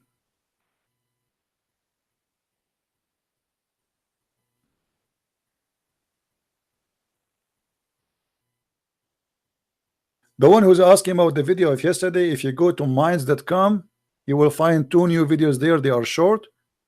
For that guy speaking, you can download them from there. I made them short just for you. All right, go to minds.com. You will find 2 new videos and you can download them. Click at the video. When the video play, you can click at save with your right side of the mouse.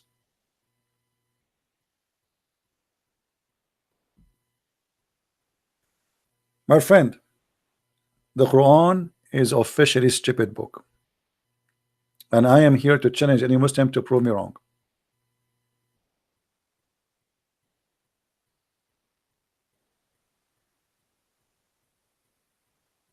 Look as an example at this stupid verse. Let the people of the gospel judge by that which Allah has revealed therein. Okay, hold on. How the Muslims, they say to us that your Bible is corrupt, and yet your silly God saying that the Christian, you Christian, judge by the gospel if they don't have the true gospel. This is 600 years after Jesus.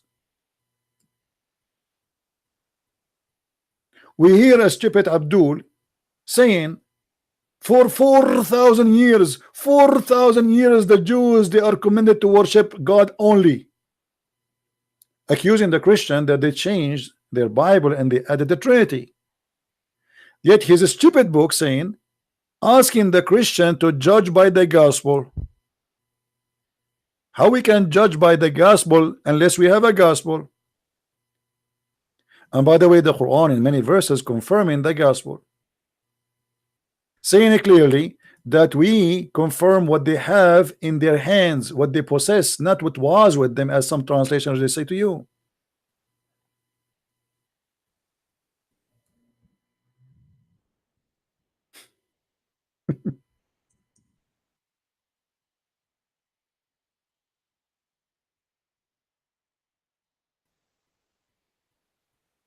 Read with me as an example. And then when a messenger come to them, confirming which they possess right now, not they possess later.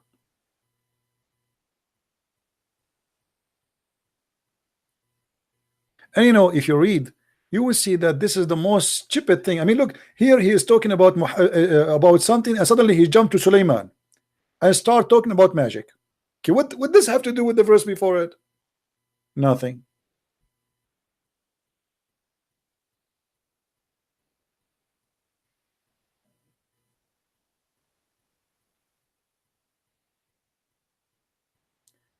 Do you remember yesterday the guy, he says Allah, he caused us to forget the Quran? Do you remember the Somalian boy? Okay, hold on. Allah, he caused you to forget the Quran. Why?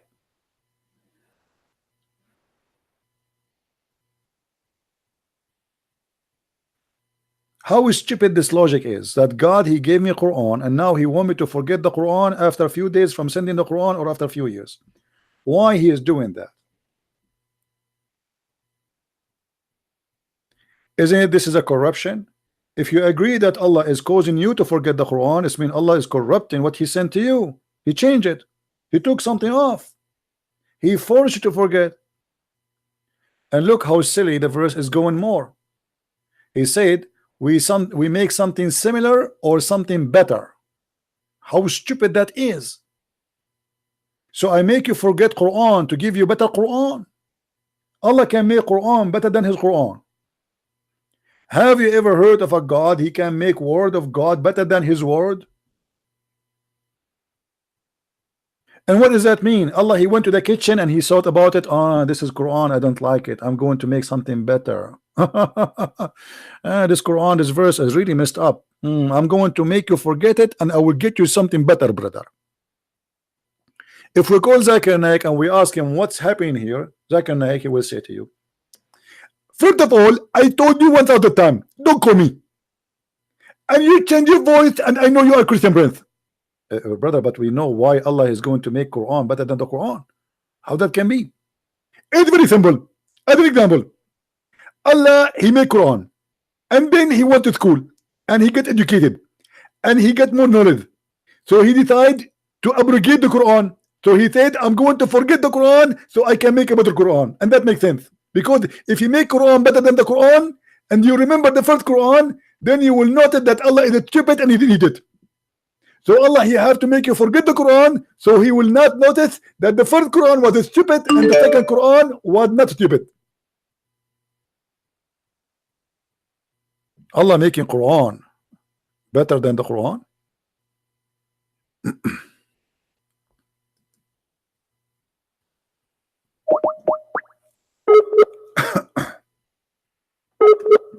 We have a Muslim trying to call supposedly.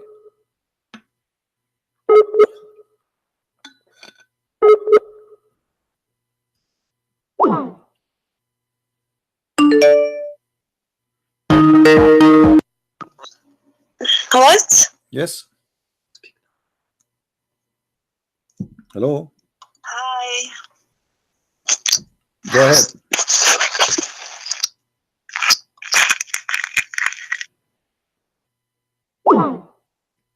Okay, this is a fake person. Get lost. We have a recording.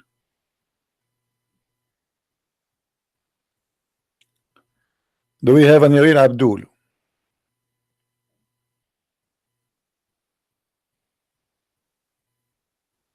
Anyone?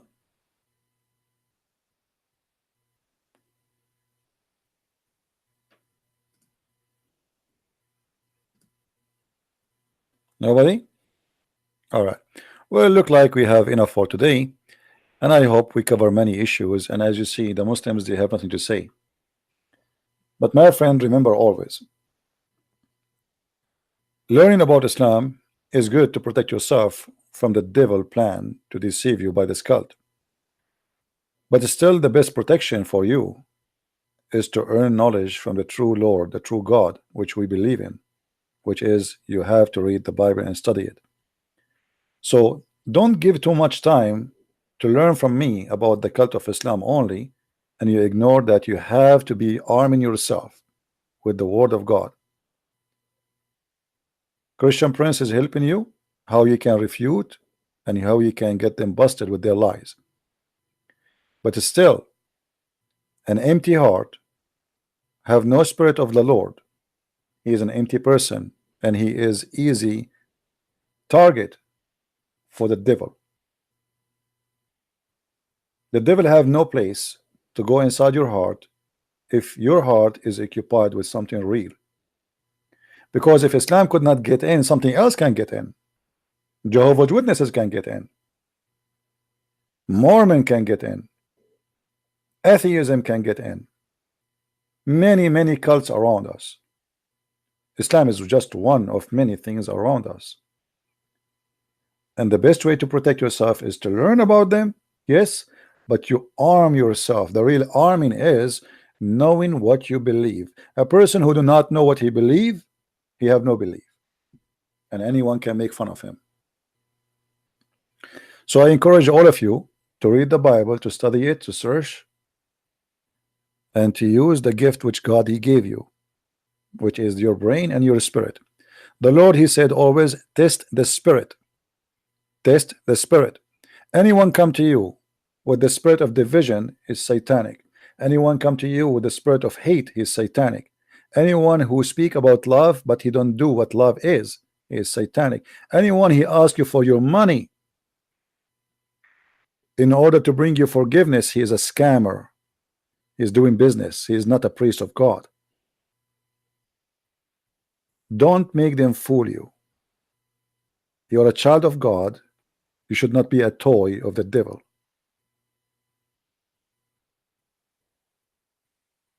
And always remember, if the Lord is with me, who could be against me? And this is why I am victorious against this cult. Not because a Christian prince is a Christian prince, but because I am self-confident in my Lord. I have faith and I have knowledge. And if you have both, who can take you down? Thank you very much for being here. May the Lord bless you. And until we see you soon again, Christ is Lord, Islam is false. I mean to that. Thank you.